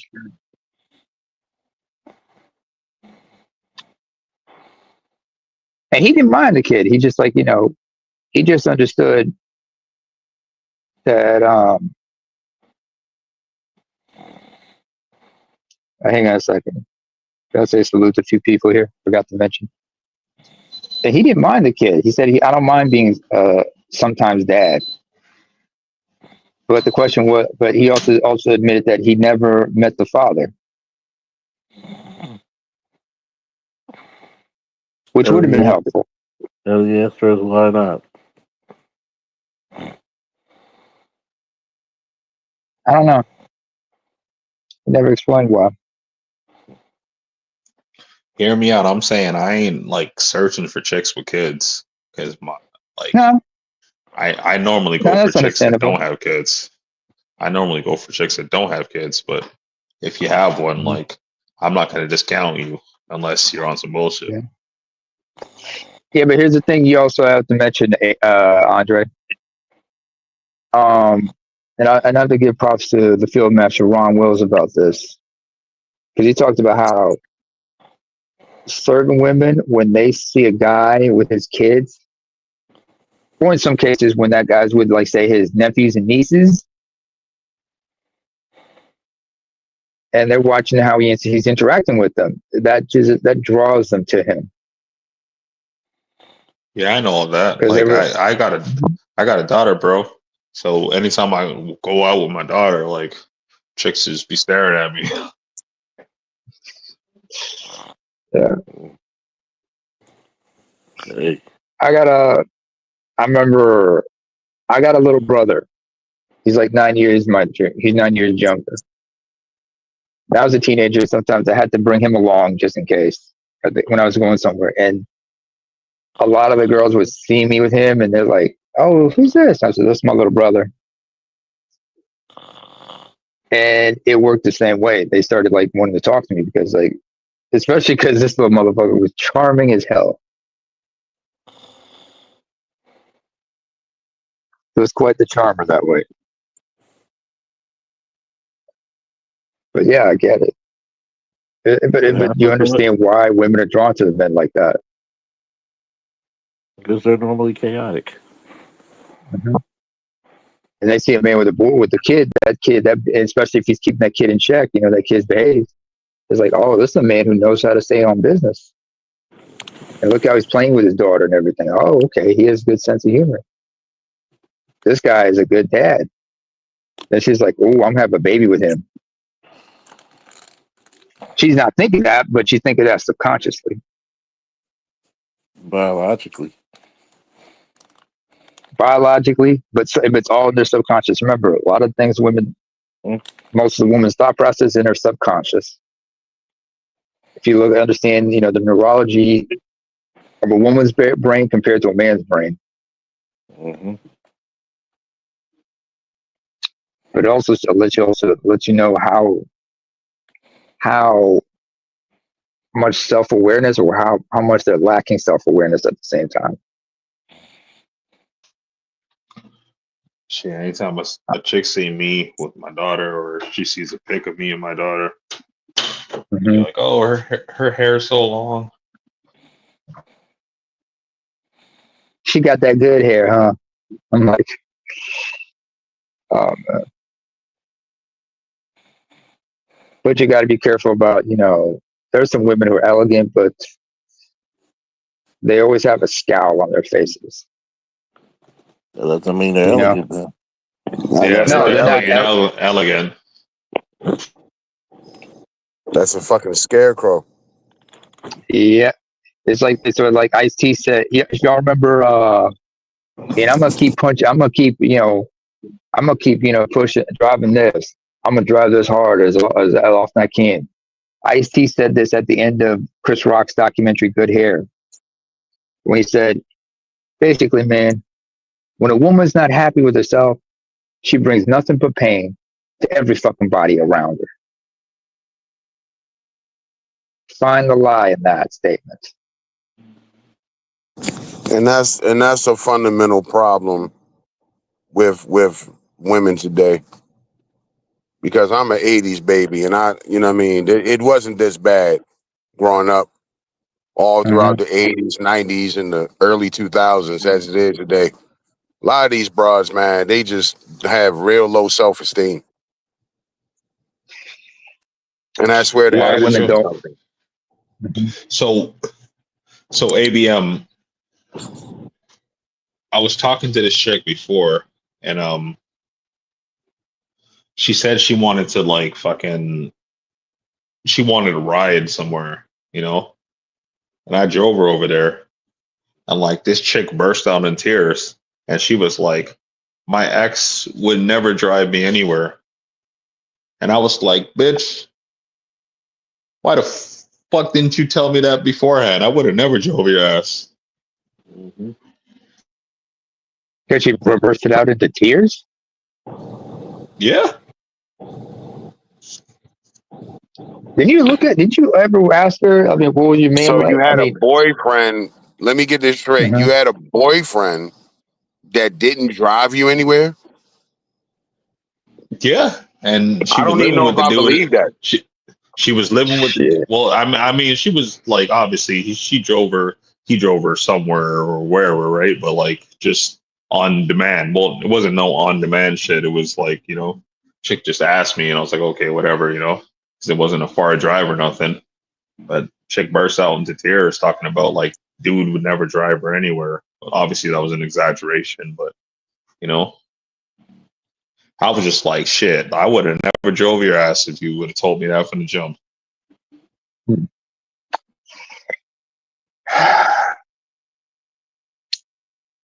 did the boyfriend have a car, first of all?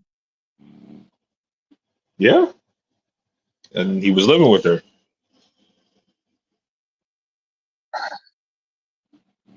Mm. You got to do some dig. You could have done some digging, but you know what? Probably wasn't worth it. Yeah, I could care less, man. Mm-hmm.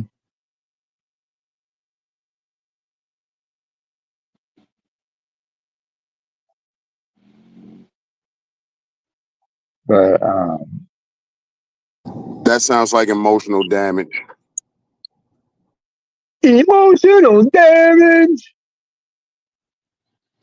I mean, this was a Gen Z chick, so most of them chicks are like that. Oh, some real screw with Gen Z. Mm-hmm.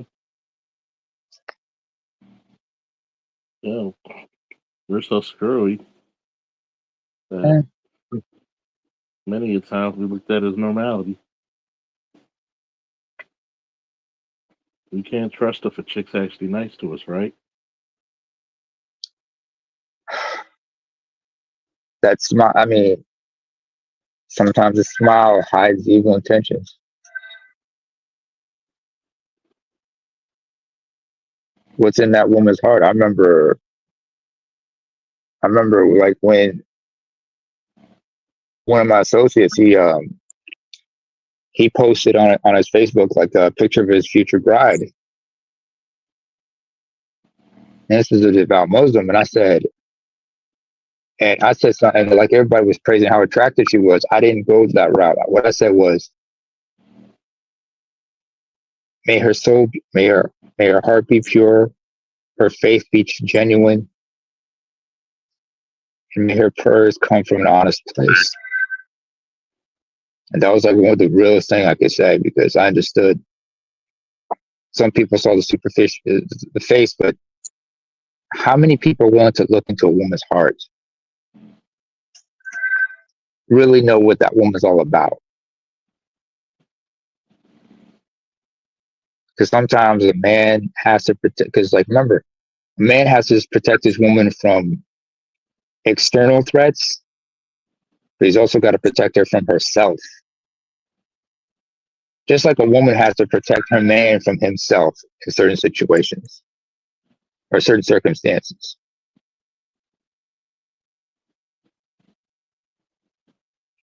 But we're so close, but like people are just so caught up in the superficiality of things. Like there's no genuine soul to it. And you want to talk about elegance going wrong. You want to talk about elegance going wrong. AB, do you remember? AB, do you remember a '70s movie, Lady Sing the Blues or Mahogany? Oh yeah, I remember. You remember the problem Billy D. Williams had with Diana Ross in both movies? Oh yeah, I remember. Mm-hmm. That's the problem brothers have with women nowadays, especially black women. You know, It's self-esteem, bro, and it's only gotten worse. We've moved past wigs. We not even on wigs and weave and shit no fucking more. You know what I'm saying? We're on BBLs now. We're on whole reconstructive surgery to the faces and shit. don't forget a You lot of can't women on they're fucking with that Ozempic. body dysmorphia. You can't. Oh, What kind of relationship you plan on having with a man when you hate yourself? what did Ice-T say? When a woman's not Because happy with herself, she brings nothing but pain to everybody. see, it used to be about women Mm-hmm. just being scorned. Mm-hmm. And now it's not even that no more. Now it's just they hate themselves and shit. So Shit. you're not gonna, you're gonna have a terrible relationship with anybody. Like even when you look at these mothers and their children nowadays, you see more and more cases where the kids are with the father now. In the '80s and the '90s, that was unheard of. I mean, it wasn't no fucking single fathers. Everybody's living with the mother. That's Boys where in the the whole Hood changed that. stereotype came from. Black men don't take care of their kids. You know what I mean? You look at it today, you see more and more black men, they have custody of the kids. If you hate yourself, you can't love your children. You cannot. I've said No, this you a can't. I thousand mean, times. This is the worst generation of black mothers in history. it's It's only getting worse also from the here most onwards. self-destructive black women in history. Mm-hmm. Self-destructive. Mm-hmm. They won't take And you out got, loans. You won't take out a loan to get your kid a tutor. You'll take out a loan to go buy yourself a big ass though. Like why do you talk about think priorities. Boys in the Hood was important, man? You remember Boys in the Hood? That was a prime example of that. You saw Trey being raised by his dad, and across the street, you saw Ricky and Doughboy being raised by their mom. And she loved the one kid, hated the other one. Yeah. Yeah. Boys in the Hood touched on a lot of shit. I also remember The Program. You remember the movie The Program? Yeah. That college football. Remember what's his name? The guy who played the one who got his the defensive lineman who got his leg taken out. There was a scene where you saw him in a shack with his mom and his sisters, and as a Christmas gift he gave her a door knocker, and he promised her that when he Alvin Mack, thank you LAPD. So Alvin Mack, that character, when he got his mom a door knocker for Christmas, and he said, "Mom, Merry Christmas. When I turn pro, there's going to be a house that goes with that." But Alvin Mack, that character, is also based on Dexter Manley. Is it Dexter Manley? Dexter Manning, the Dexter Manley. Dexter Manley. Because remember, Dexter couldn't read until later on in life. Yeah. Dexter Manley was a grown ass man playing professional football, couldn't read. Couldn't read. He was like functionally illiterate up until like later on. And then what was it? He got, because of drugs and everything, he ended up getting locked up. They turned his life around. Although he did play the CFL somewhere along the line, but he eventually was able to learn to read, and he became a paralegal.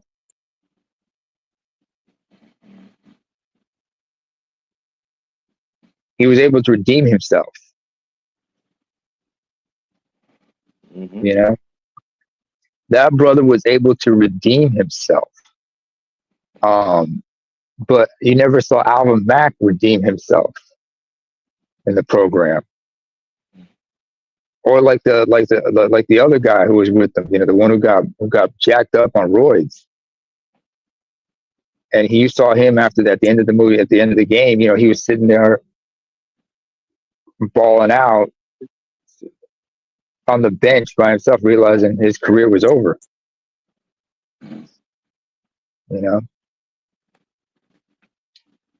Yeah, when he beat up that little girl. His little tiny ass girlfriend, he beat the shit out of her. Yeah. With the Roy, because he was Roy. No. I mean, remember at the end of the game, because remember when he came off the bench, and James Conner played the head coach. He looked at him, and he saw how his eyes were bloodshot. He realized, yeah, it's over for you. And he came to the realization, yeah, it's over for me. Yeah, I remember his career was over. That scene where then, like you saw after they won the game, you see him Helmet on it. He's sitting on the bench with his helmet off, just crying because he's come to realization he destroyed his career. There's no way he's going to go pro after that because he couldn't get off the sauce, as they say. You become dependent on certain things like that, man. But,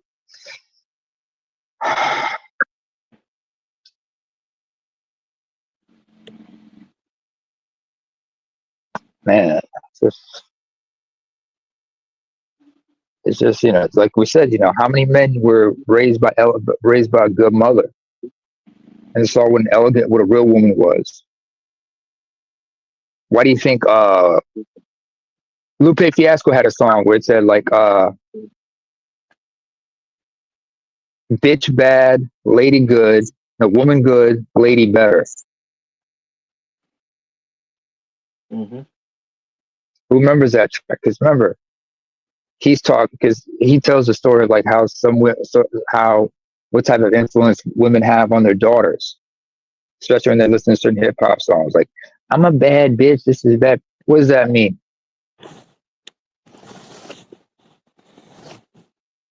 That's why I look at Khalees sideways because she had that track called "I'm Bossy" and everything.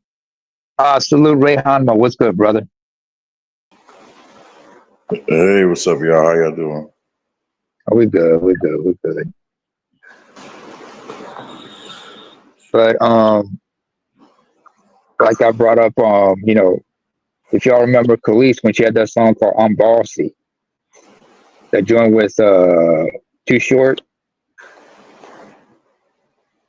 and that boss bitch mentality. You understand? I don't think a lot of people understand. You got to be a certain type of way to be that. Yeah, Khalees. Remember Khalees? She had a song called "I'm Bossy." Yeah.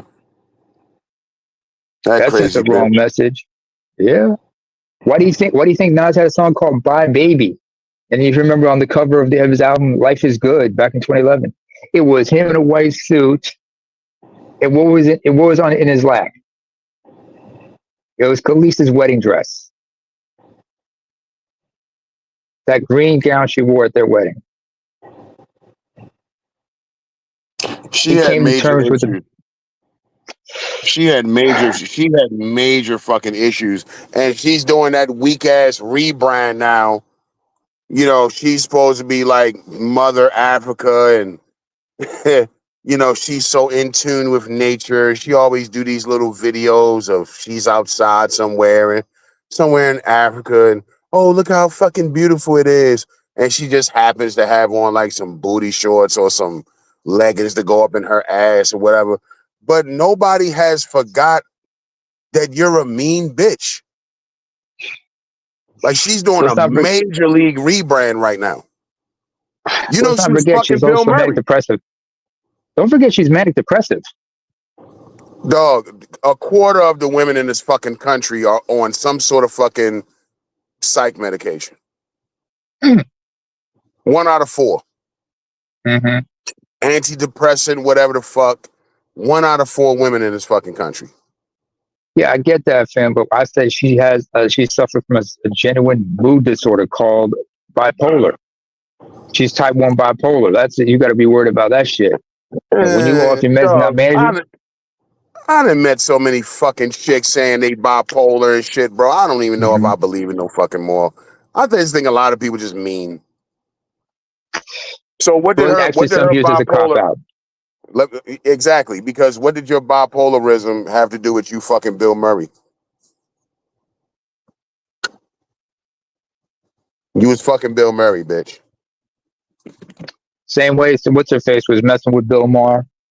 She's trying to, because she can't get any better now. She's stuck to being old dudes, bad. Ooh. Superhead. Ooh. Remember when Superhead got with Bill Maher? Or was it with Bill Maher? Nah, I didn't know that. Bill Maher from Politically Incorrect? Get the fuck when out she put her first book?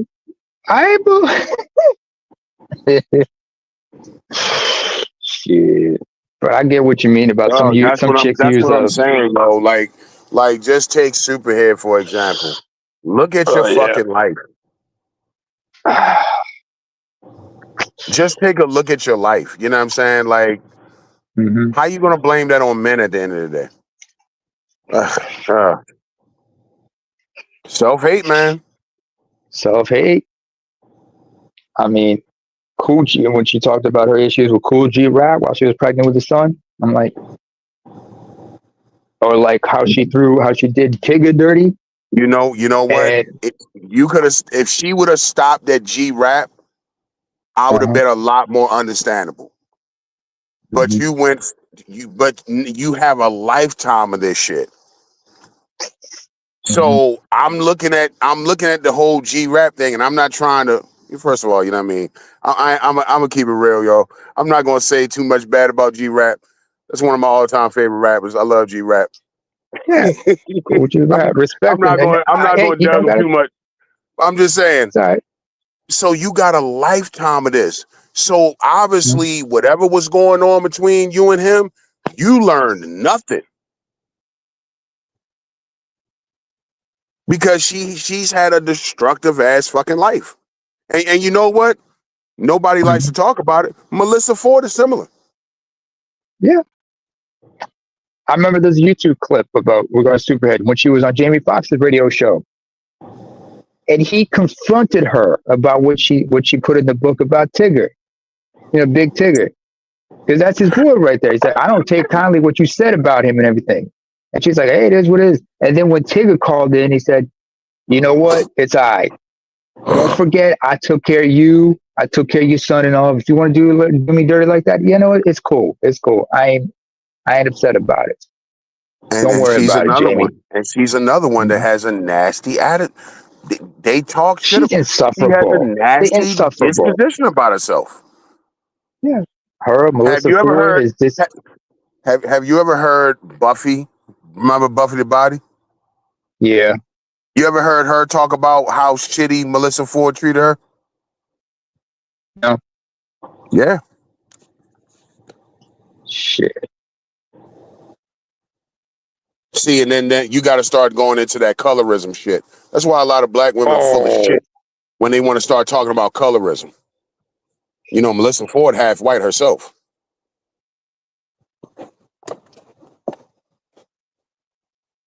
half white, born in Canada, father's Yeah, Caribbean, and she yeah. saw like the dysfunctional relationship between her parents. Mm-hmm. What's her name? Halle Berry talked about like um because Halle Berry. My boys got mad at me every time I brought up the fact Halle Berry's mom was white, Judy Berry. But I'm like, but they talked about how abusive her father was. I'm like, that's just your side of the story. Do you know what was really going on? Do you know what the deal was? And you wonder why she had such a bad relationship with black men. She has a bad She had a relationship good, with everybody. That's why she's paying child support to those white dudes. yeah. I just always found it interesting that Halle Berry didn't give David Justice a kid. Didn't give what's the other dude name? Eric Benet. Eric Benet didn't give him a kid, but she gave kids to the two white dudes. And something else nobody likes to say about the great Halle Berry that nobody can ever say anything bad about. She's another one Mm-hmm. that got color issues. Like she said, Tell me I'm she felt lying. more accepted among. No, no, I'll back you up by taking that one step further. But out of her mouth, she said, "I felt more accepted among black women than among white women." But you would Why never did I know wait? that. But you would never know that if you looked at the men she fuck with because she obviously has a type.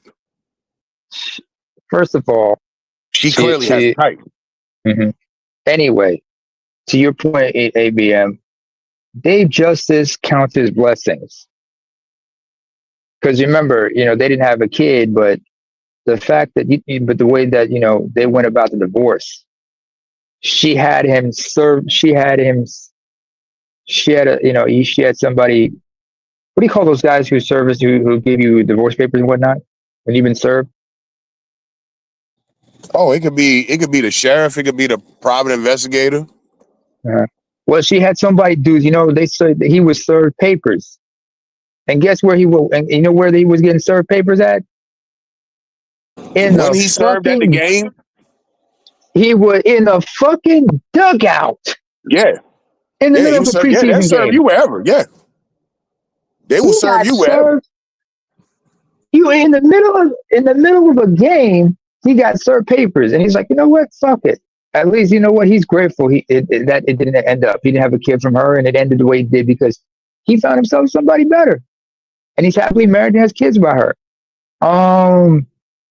What's his name? Reggie Miller. Another example. Remember, he had one marriage that didn't work out. He remarried and is happily married, and has kids from the second marriage. As a white woman, and his ex is giving him grief. But if you seen pictures of them, you thought they were a good couple, like elegant whatnot. Eric Benet, as far as Hallie goes, he already has a daughter. So on the flip side, you got to consider that maybe Eric didn't want to have a kid with Hallie, which was a smart move. I'm just saying, when you supposedly a fine ass woman, but you can't have a stable relationship, I'm just looking at you Mhm. sideways. I'm asking, what is your issue? Oh, LAPD SWAT, thank you. He mentioned Terry McMillan, Oprah clone with her kitty AF. Terry McMillan, let me look her up. Terry McMillan, I don't remember. ASAP Rocky, he's got what, 3 kids with Rihanna now? Goldie Taylor. Uh-huh. The thing about Rihanna and Rocky is she'll never marry Rocky. No. She's protecting her money, Yep. but she obviously fuck with Rocky, but she'll never marry him.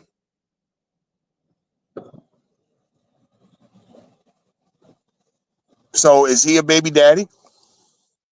Yeah, According to Charlie Kirk, is he a baby daddy? pretty much. But he would rationalize it because remember, Charlie Kirk. Charlie Kirk was a tool, and this guy was just spouting, and he was backed by a big money. Oh, that's Goldie Taylor. All right.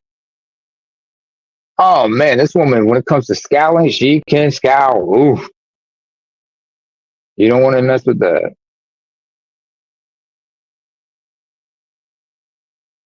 Who else? Terry McMillan. I'm liking her up.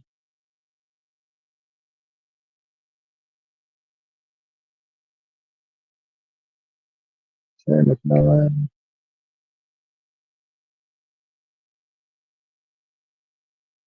Somebody else nobody ever talks about. Erica Badu. Oh, what was it Mr. Z said about Erica Badu? He said like, what was it he said? He said like he got to be careful about what you put in his spaghetti. I mean, what do you think Andre 3000 is glad he's not with her? Well, obviously she's a witch. Yeah. Shit. I just don't understand why. What's his name? What's his name? One of Dr. Dre's these boys. DOC.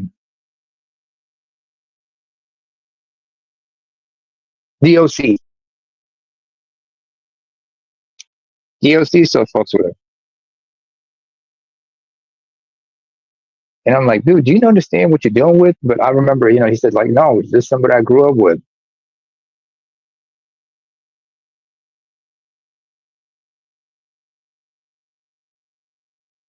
All right. Terry McMillan. Yikes. Don't forget about Francis Cress Wilson. What's her name? The one who always would talk about Ain't I a Woman?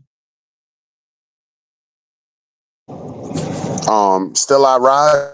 Talking about her. No. No, not Maya Angelou. Uh, the black feminist who always talks about black men, who shits on black men all the time. Bell Hooks. The one who's Bell Hooks, yeah, Bell Hooks. That's another dysfunctional person. They're Hey, not what's the elegant name? people at all. I don't know if y'all seen it, but Ironheart, they had that Cree Summers chick in there. I'm like, damn, they had her like as a old witch and shit. So I'm like, damn, that role seemed like it's fitting for her because shit, I seen her on some. She was talking about some witchy shit before, wasn't she? Cree Summer? Yeah, Nah, think of Cree has been.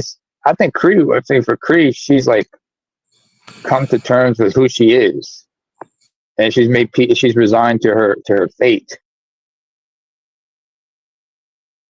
You know, I don't follow celebrity shit too much, so I don't know. I wouldn't be good surprised if move, she a witch. good move. I mean, I gave up with celebrity bullshit around like 2005. I just got tired of it, dude. Like, yeah, I moved on from that shit, but you have to be aware of some of this shit. You know, you stay away from reality TV for the most part, but you're aware of this bullshit. I just know Erica Badu is a witch, and that's why everybody she fucks with always start getting weird. Start dressing weird and acting weird. Remember Common? Back when he was oh, dealing with her, remember he started dressing weird and shit? well, he said, yeah, there's something spiritual about her and shit. Yeah, she Mm-hmm. a fucking witch. All that back to Africa shit, that wasn't nothing about no fucking Africa. She was just a damn witch. She hangs out with them fucking Hollywood witches. Them white bitches that walk around, them white Russian bitches that walk around with the black fingers and shit. You can Google that. Erica Badu is deep in that shit. But you know how the black community do. We don't call shit out. When we like people, we don't call it out. What about Lisa People. Bonet? Yeah, you could tell me about that one. Shit. What about Lisa Bonet? Is she still with Lenny Kravitz? No, they broke up a long time ago. Then she got with Jason Momoa, and they divorced because she realized she can't Oh keep him. yeah. She has two kids, but because remember, because you're forgetting, she's got a grown ass daughter with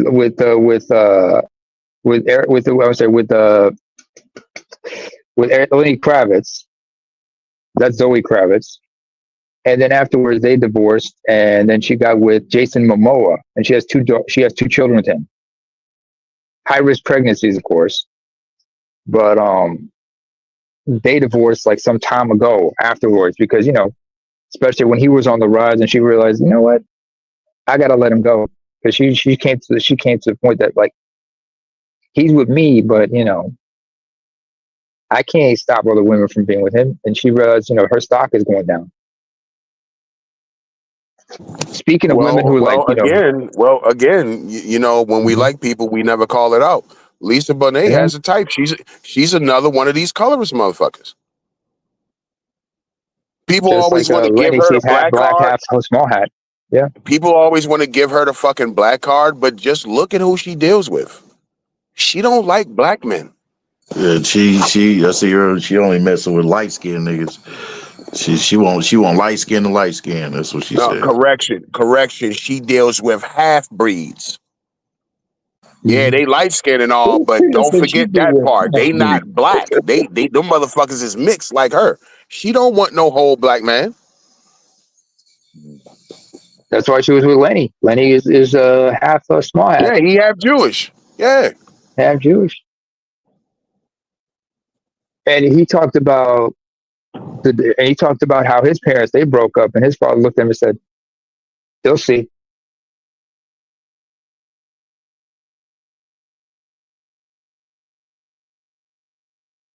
I told you, when we like people, we never call it out.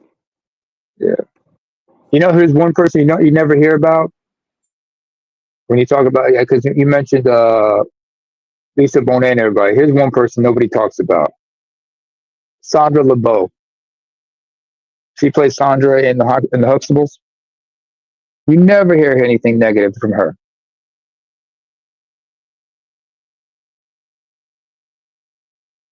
Y'all remember Sandra? Or Keisha Knight Polium. You never hear shit. Yeah, You never hear shit. How about what's her name played Vanessa?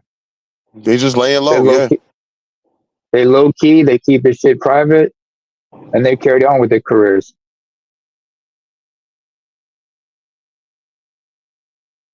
I mean, even though like Sandra LeBeau is, she's 67. She's they're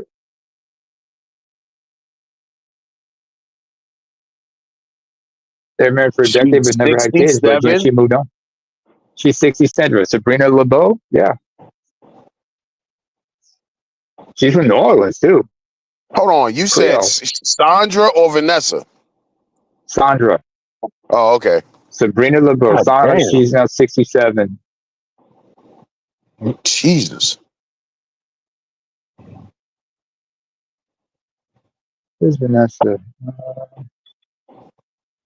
Let me look up Vanessa. What's her name? Vanessa is the one that used to always fight with Rudy all the time. The only two Yeah, brown Tempest skinned girls. Bledsoe. Yeah. Tempest Bledsoe. She's 52 now. She's with Daryl and Bell. All right. She's in a long-term relationship, but that's about it. Never been married. She got herself a partner. Oh wait, nobody hear the gag. But you don't hear them, in any shenanigans or fuckery or whatnot. They learn to keep that shit private. I mean, R.I.P. to Malcolm Jamal Warner too. He learned.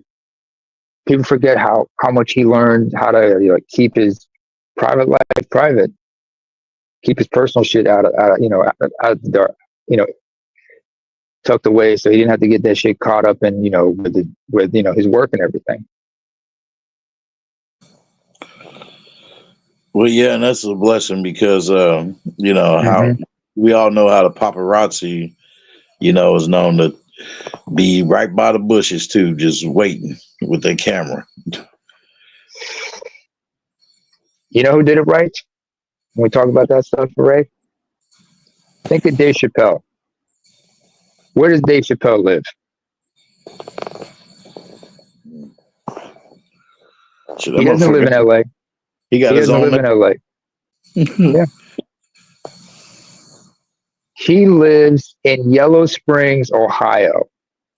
The only connection he has to that place was his late father, because his dad, William David Chappelle III, or Willie, God rest his soul, was a college professor there. And he used to spend even though he lived in Yellow Spring, he lived in Silver Springs, Maryland, with his mom. He would spend his summers with his dad, and that man taught him so many things. His father was his mom was an educator too, and he understood colorism, because if you ever looked at him and his siblings, his mom was light skinned, half white and everything. His dad was dark, and he's dark skinned, but he had two older siblings that were light skinned. But yeah, but he's an advocate for motherfuckers wearing dresses and shit.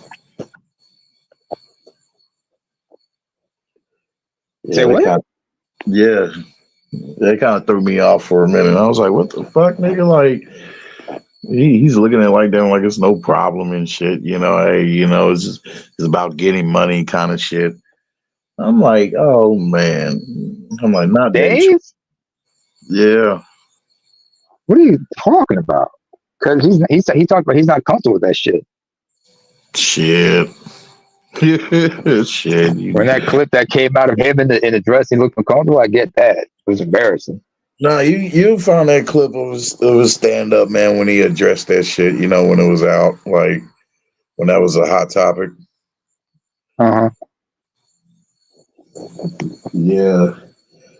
Yeah, he addressed that shit. I'm like, oh man, come on, man. I'm like, I was hoping, man, Dave, you'll be against that shit. A lot of those motherfuckers was shocked too.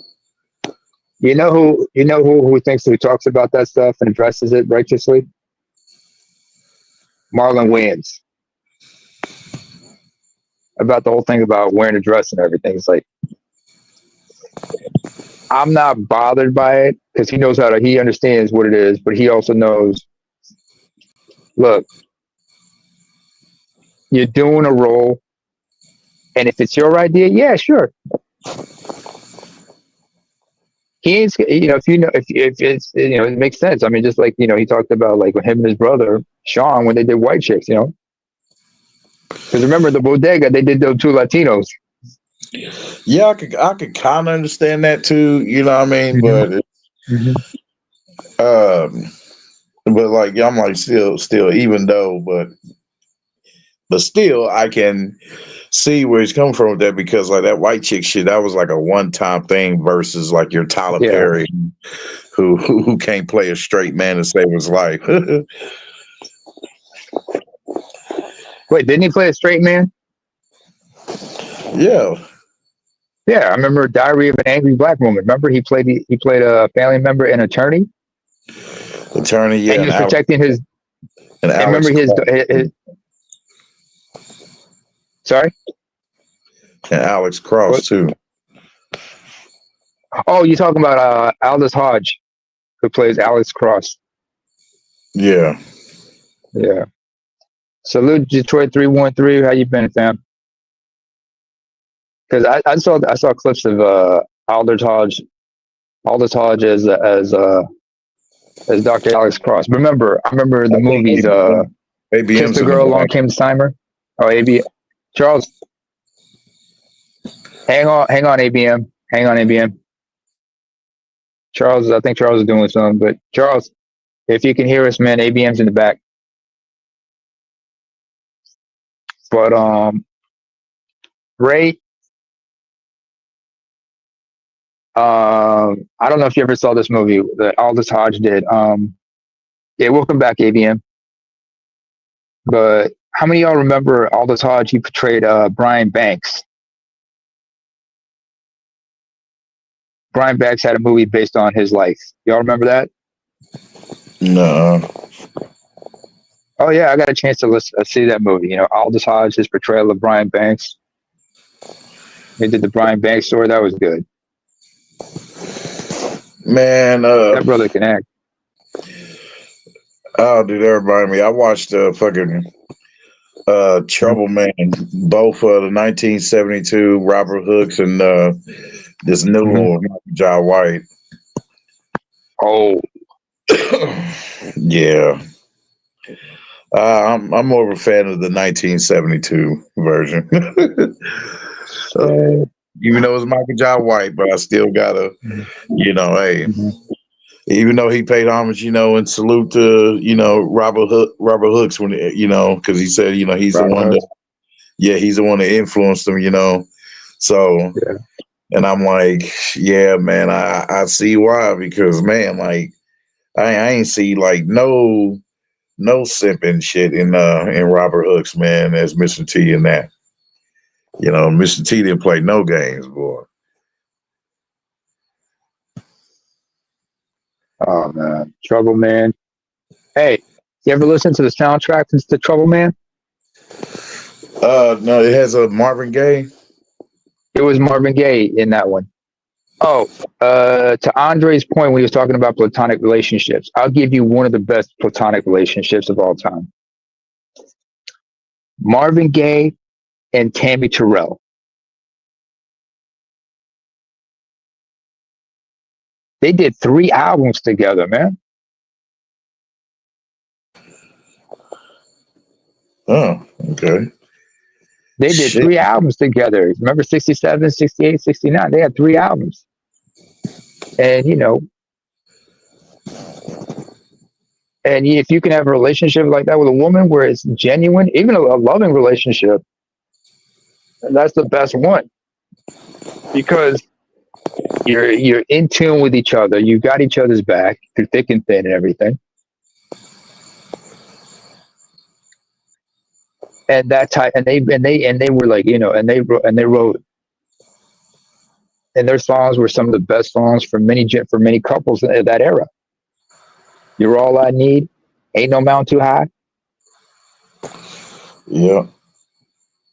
But when Tammy died in 1970 from brain cancer, Marvin was all kinds of messed up. It broke him, and it wasn't until he put out "What's Going On," and then when he did the soundtrack to Trouble Man, that he was able to, to finally grieve. Hmm. He took that pain and made beautiful music with it. Why do you think "What's Going On," "Mercy, Mercy Me," "Inner City Blues," "Make Me Want to Holler"? Where'd that all come from? That came from pain, man.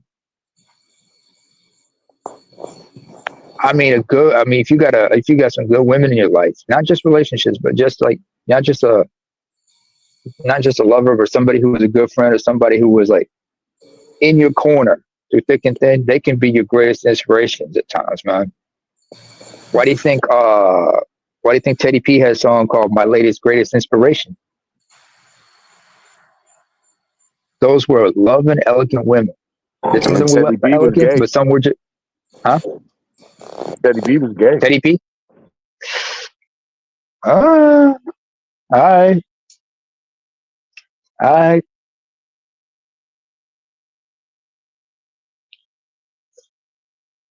Teddy, gay or otherwise,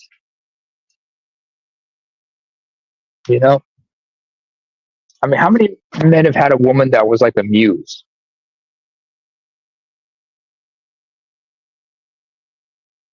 You know? Ask yourselves that question. A lot of people. Yeah? Freddie Jackson, You Are My Lady. He was Ah, gay. we all know You Luther was are gay. my lady.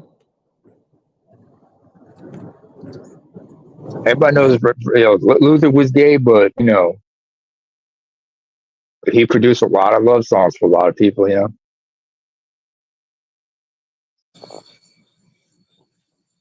Wait for Oh, Love, that was a good song.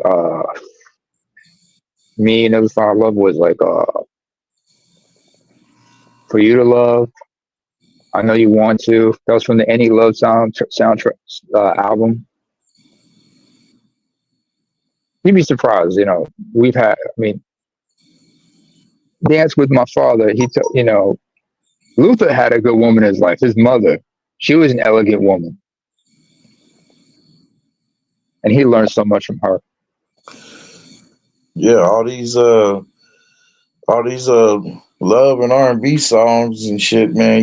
Just shows like the evidence of how much black men have loved black women, and but their hatred for us still remain.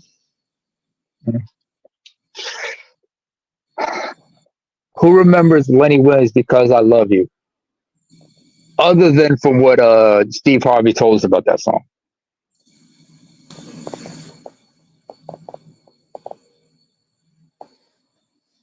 Hmm? Lenny Williams.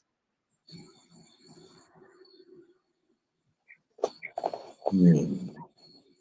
I can't I sing. have no I can idea who sing that that is. song, but Lenny Williams. Okay, do you remember the original Kings of Comedy? Yeah. Mhm.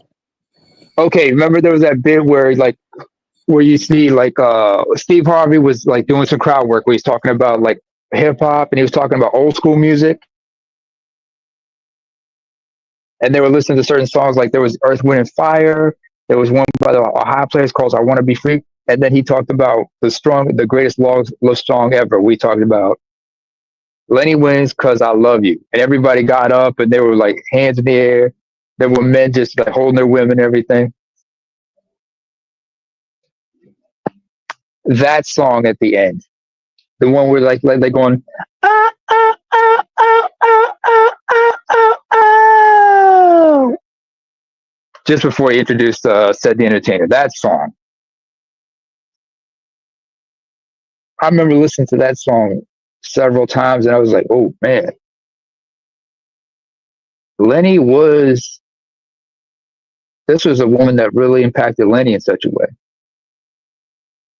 But you got to ask him, like, what's so special about this woman? Oh, Patrice O'Neill will ask you, what's so special about this woman?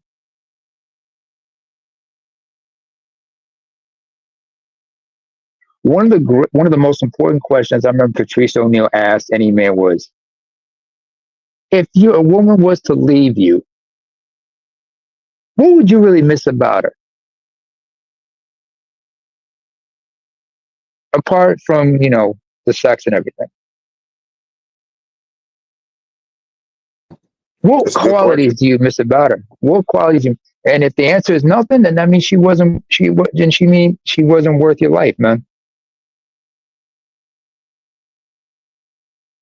I mean, what qualities do you remember about that certain woman? I mean, we all remember certain things about certain women, especially, how they impacted our lives. If they had a positive impact on our lives.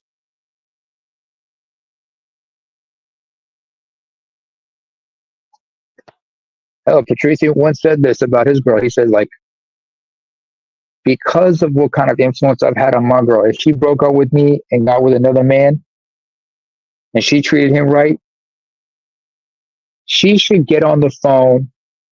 She should call me right now and give him the phone. And that brother should say, thank you for schooling her. I got a good woman, man. But nobody want to hear that. Nobody really want to hear that.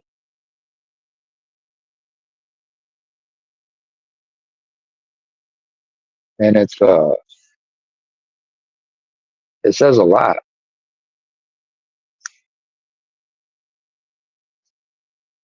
It says a lot about people and their understandings about relationships and people's misconceptions. Let's not forget also, those of us who are 80s kids, especially because, we were raised by Disney, Nickelodeon, and Cartoon Network and whatnot, and how much that's influenced us and and being influenced by certain things, certain shows that talked about romance, but didn't really tell us the truth about life.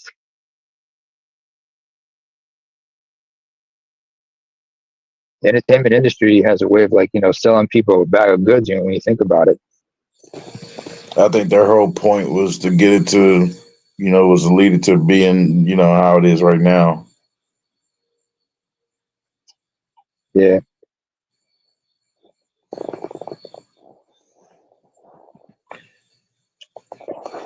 Keep in Um, mind also that there are certain songs back then in which they were where women were dumping on men.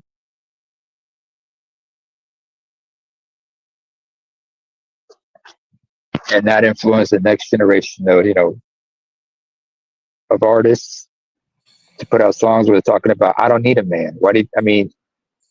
Janet Jackson had a song called "What Have You Done for Me? What have you done for me lately?" I forgot Back in who, but '86. I heard, yeah, I that too, and I heard women before, a select few of women that that sung, but when they sung, they was singing about Mm-hmm. how much they love their man, and adore their Yeah, man. Yeah, bring them back. Shit. everybody talks about Janet Jackson had "What Have You Done for Me Lately" back in '86, and then 2006, Beyonce has "Irreplaceable." I'm like, woman, you gotta understand, you could be replaced easily.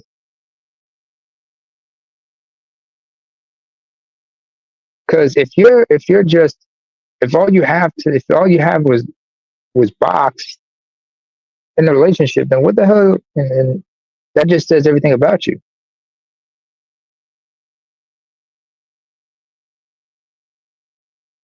furthermore, it's like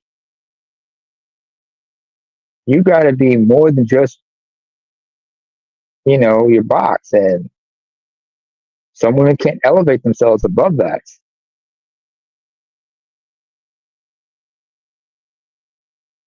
That's why some Yep. guys say that's why women are boring. And when you tell them that now they're going to look at you all super bewildered because all they've been taught to prize is their box and how good they can shake their ass and shit. When you tell them anything else, how they need to be, how a woman must be, how a woman should comport herself, they're going to look at you Mhm. like you speaking another language.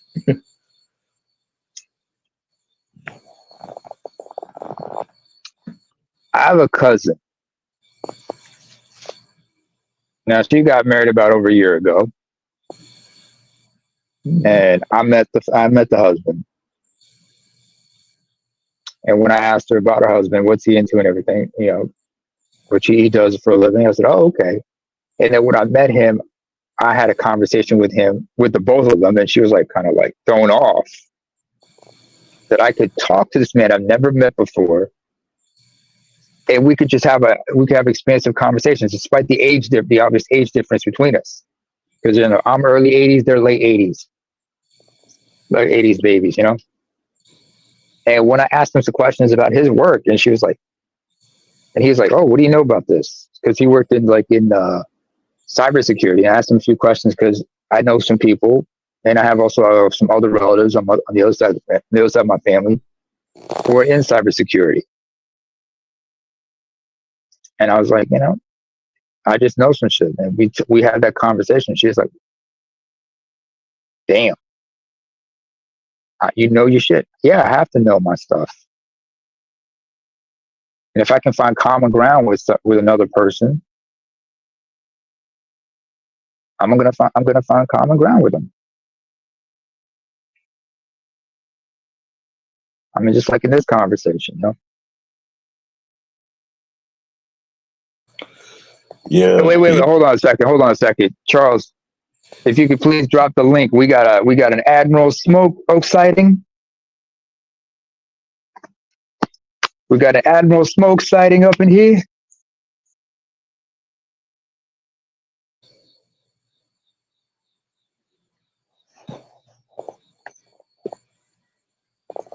I'm glad this phone shit is, causing me not to have no problems when I'm hooked up to StreamYard.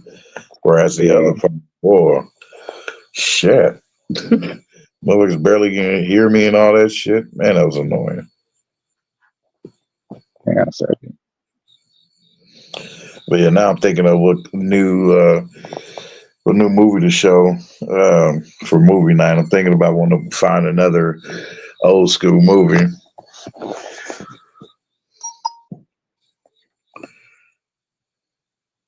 Mm-hmm. Hey, Smoke, Sand Dog, scroll up. You're gonna find a link in the chat. Come on up, bro. Come on up. Hey, I may end up fuck around playing Heartbreak Ridge is one of them. Heartbreak Ridge. Yeah, Clint Yo, Eastwood. you know what? You might want to check. May I make a couple suggestions? Yeah, you had. Some from Motown. Either Lady Sings the Blues or Mahogany. Because you got Billy D. Williams and Diana Ross. Because remember, Lady Sings the Blues is based on the life of Billie Holiday.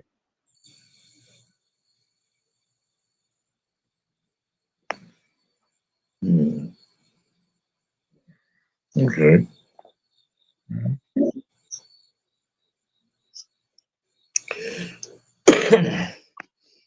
Especially it'll be just fun too to do this shit live on Rumble, because Mm-hmm. yeah, because I also can show movies, older movies that I have not seen yet before, especially those that came out like in the '70s or late '70s. Yeah, there was some truth there was a lot of truth in those films in the '70s. And dude, I forgot his name. He plays Lamont and Separate Son. Yeah, he was on Comedy Hype getting interviewed by that one dude. Um, Hmm. and man, I noticed I'm like, shit, the old school boy, he got light skin, man. Shit, like back then during the show, he was dark skinned, man. Hang on.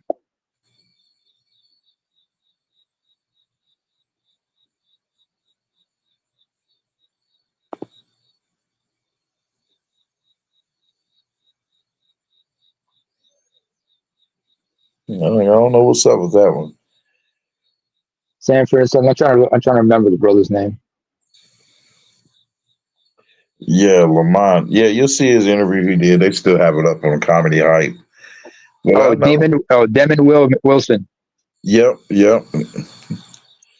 That's his name. I didn't know the first name, but I knew it was a Wilson. Demon Wilson. He's married to Cicely Johnston. Has 6 kids. Oh, he was in the military. He served 2 years in the army. Served in Vietnam too. Damn. Grady Demon Wilson. He'll be 79 this year. Oh man, God bless him. Yeah. He was born in Georgia, grew up in NYC. Studied tap dance and ballet. Was in Broadway. See, there's something right there. Brothers learning dance, learning performing arts. Whatever happened to that?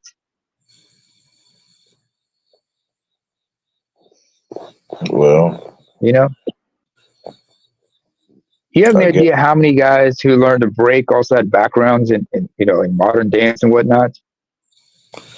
with this whole, I don't know. I probably can put partial blame on this on the synth music. That basically led men to think that they should have uh, Mm-hmm. their Mm-hmm. focus to be up on the woman. And in her world and what she wants, and yeah, and I guess with Yeah. that fell off. Mm. Oh, by the way, Demon Wilson. Here's something you have to understand about him. In 1984, he became an ordained minister. So he's been a man of God ever since. I guess that's why he walked away from acting for the most part.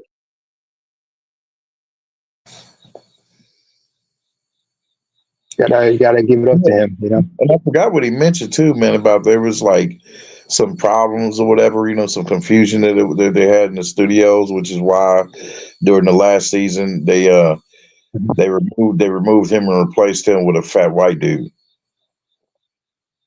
Yeah.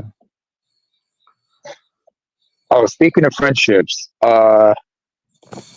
since you mentioned for Sanford and Son, Red Fox and LaWanda Page, who played Aunt Esther.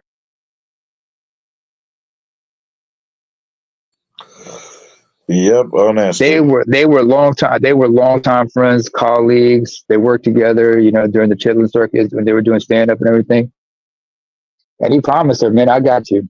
And when he got a show, he finally got her, and she played like Aunt Esther. The way they would go back at it, it was like just part of it was that friendship, that was a genuine platonic friendship.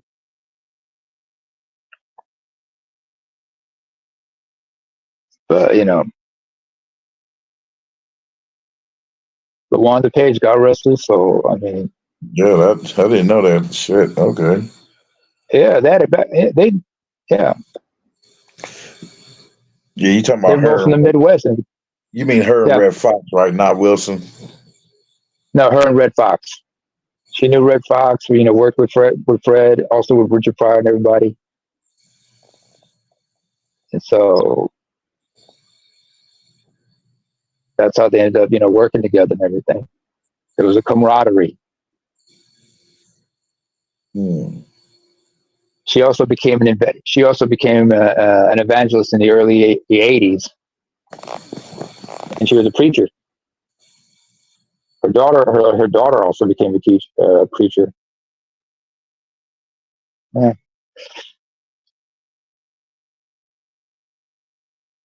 Died at the age of 81 from a heart attack, as well as complications of diabetes. Damn, man, that diabetes will catch you. But man, what time is it with y'all? That was Red Fox. That was Red Fox condition. No, Lawanda Page. She died of a heart attack with complications from diabetes. That was in 2002. Red Fox, he died on the set of a show having from a heart attack, and people thought he was just kidding around with him because he was said, "I'm coming to join you, Elizabeth." October 11, 1991, during rehearsals for the royal family, he suffered a heart attack on the set. According to Della Reese,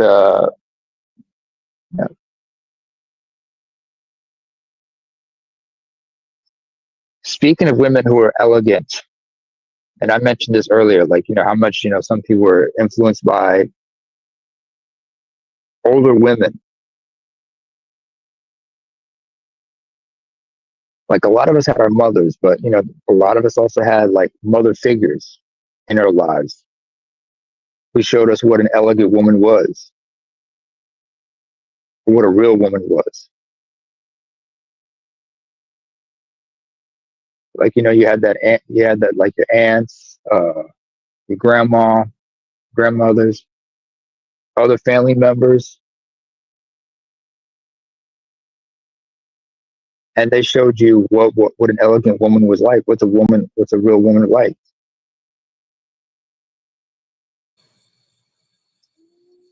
Yeah. I mean, what's wrong with? There's nothing wrong with having a mother figure. You know what I'm saying? Nah, nothing. I mean, nothing wrong with it, Yeah. especially when you have your own mother who fails to come forth with those nurturing skills and qualities that a woman naturally should be able to have. But Uh-huh. when they do such I'm, evil shit, that shit goes mhm. out the window, and they're not willing to receive those Mad Max bitches. Ain't willing to receive no kind of correction from no one. Wait. Hold on a second. Hold on a second. Now, Ray, I know AB's not here to do. I know AB's not here for this, but now, Ray, don't be talking about Tina Turner in the Thunderdome. Shit, I remember that boy. I forgot she was in there. Damn it. Shit, that made me want to. That may be another movie I put on the list too. Damn it, hell. Man, I remember the song. We don't need another hero. Well, we definitely don't need another heroine. And by the way, folks, I'm not talking about the narcotic. Heroin is the feminine to hero, just like a poetess is the feminine to a poet, actress feminine to an actor, comedian, an actor for a comedian.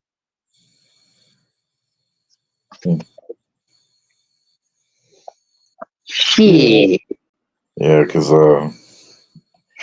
damn, I need to check out some of them.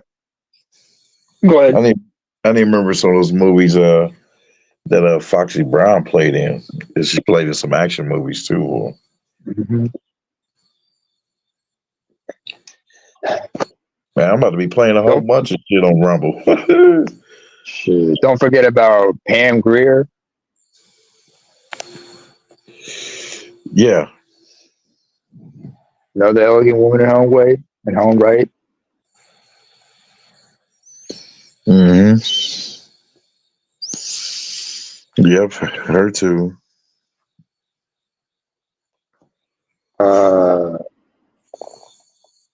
Who was that? Who was the one that's something Black Dynamite? Sally Richardson. Because when you look at Sally Richardson, you see Pam Grier in a way, even though she's mixed. Yeah, I know I was missing some. Black Dynamite. Yeah, that's definitely on my list.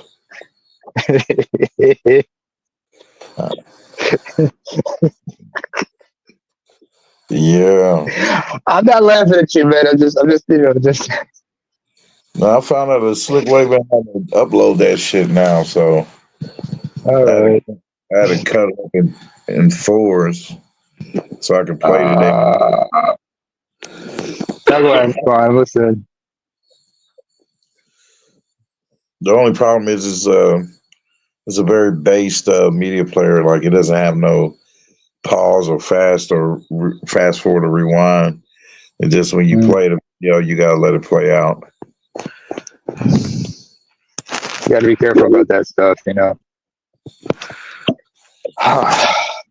Yeah, I'm glad you bring that up anyway, because it's like we find other ways to do this stuff. It's like these streaming services, they kind of messing up the game when you're thinking about it. They had a good thing going, but they just got greedy, and look what happens. You just made piracy. You just brought back piracy that way. Oh yeah. But now it's they can't stop it. Where is Bill Duke when you need him to say, "See, you fucked up now. You know that, right? You don't fucked up.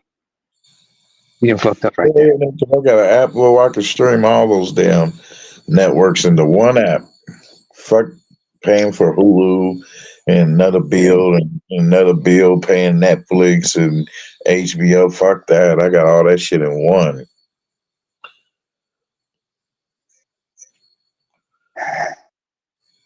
You can do. Yeah, that's better. That's not. If you can if you can find a way to be, you can save money while getting what you need. Yeah, or you can learn to go without. I mean, DVDs aren't dead. Blu-ray ain't dead. Yeah, fuck that. If I end up buying a whole show, you end up not liking. Fuck that shit. Yeah, That's for sure.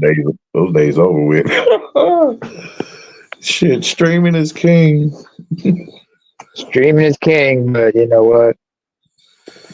I still got some DVDs. I still love my old technology. I got no shame in admitting I still have a PS2, and I use that for watching DVDs from time to time. If I can't do it on my PS3, I do it on my PS2. Hey, You know, and I said, and I got both, and I got the remote controls for both consoles for that shit. and that shit helps me too, man. Because boy, with that shit, man, as you brought it up, dude, man, bro, I do, but I don't miss the days when I, kept my shit well conditioned, because I'll use that brown substance to help Mm-hmm. remove some scratches on that shit. So, Yeah. because it dries up and then you have to wipe it off carefully, that type of shit. Mm-hmm. Shit. You know what I'm grateful for? I'm grateful I was born in the decade I was in, and grew up in the decades that I have. Because being, I ain't gonna lie, all of us late 70s, early 80s babies, we had the best childhoods. And we understand, and at least we grew up in a time where we understood what was like before technology and after technology. So we understand, and even though we all getting older, we haven't forgotten anything. We missed those times. We also learned from those times what the war was like before and after. 70, And we're 70s ability babies, to, 80s babies. Greatest era. hell yeah, shit. And this, ladies and gentlemen, shows you how multifaceted we are on our conversations. Because everything's interconnected one way or another. Yep, sure enough. Yeah. ABM, let me tell you something. I'm gonna tell you something about me. You know what was one of the best gifts I ever got? ABM? Yeah. You know what's one of the best gifts I ever got? What's that? This was from two men. One was my father, another man who was like a father figure to me. It was a small toolbox. And with that toolbox, I learned how to fix my own shit. So I didn't have to rely on anybody. You know what I'm saying? Yeah. I'm forever grateful to that. I remember when I first got one of my first bikes, my dad got me a water bottle. And I said, "Oh, cool. You got me a water bottle for my bike?" He said, "No, look at it." He said, "Look at it." When I opened it, I realized this is not a water bottle. It was actually a toolbox in the shape of a water bottle that I could use to repair my bike and everything.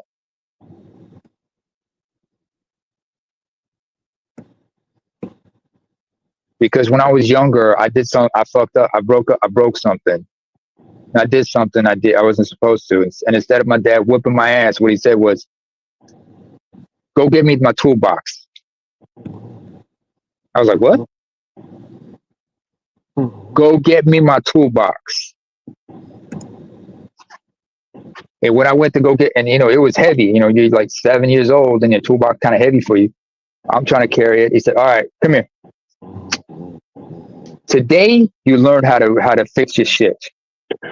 You learn. I'm not gonna whoop your ass anymore, even though I still got my ass whooped by my mom's. But today, you learn how to fix things."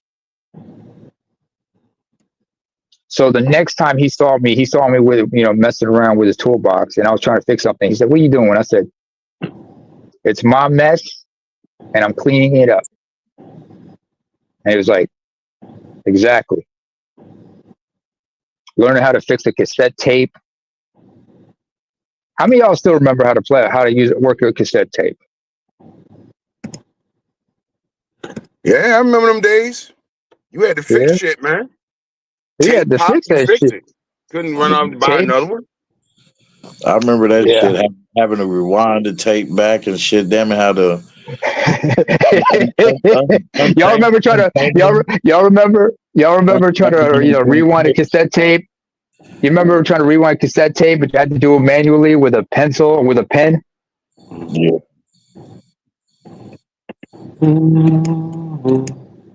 yeah, that Yeah, shit. man. Those were good old days. Shit. That I don't know, man. Hey, I think some funny shit going on. What are y'all thoughts about Jimmy Kimmel returning back? Well, first of all, Jimmy Kimmel's got balls because he stands on business like everybody else. Because, like he said, he wasn't going to apologize for what he said about. Because remember when they shut him off, why they had him suspended? It was because of business, right? Because the FCC was like, threatening to fuck with, the network because they were trying to get a merger through. Oh shit! Hang on a second. And so he was like, "Look, I'm not going to apologize for what I said." And in the monologue, he didn't do anything disrespectful when you think about it. All he did was call out everybody on the right for their like their false, their false, RIPS and everything about Charlie Kirk and everything.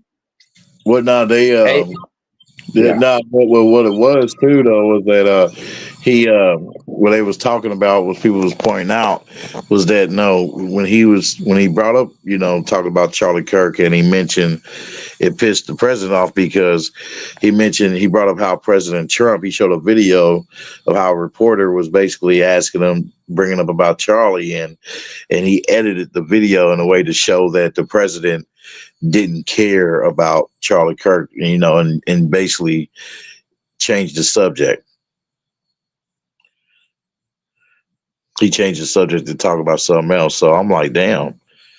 I'm like, well, shit, that's fucked up.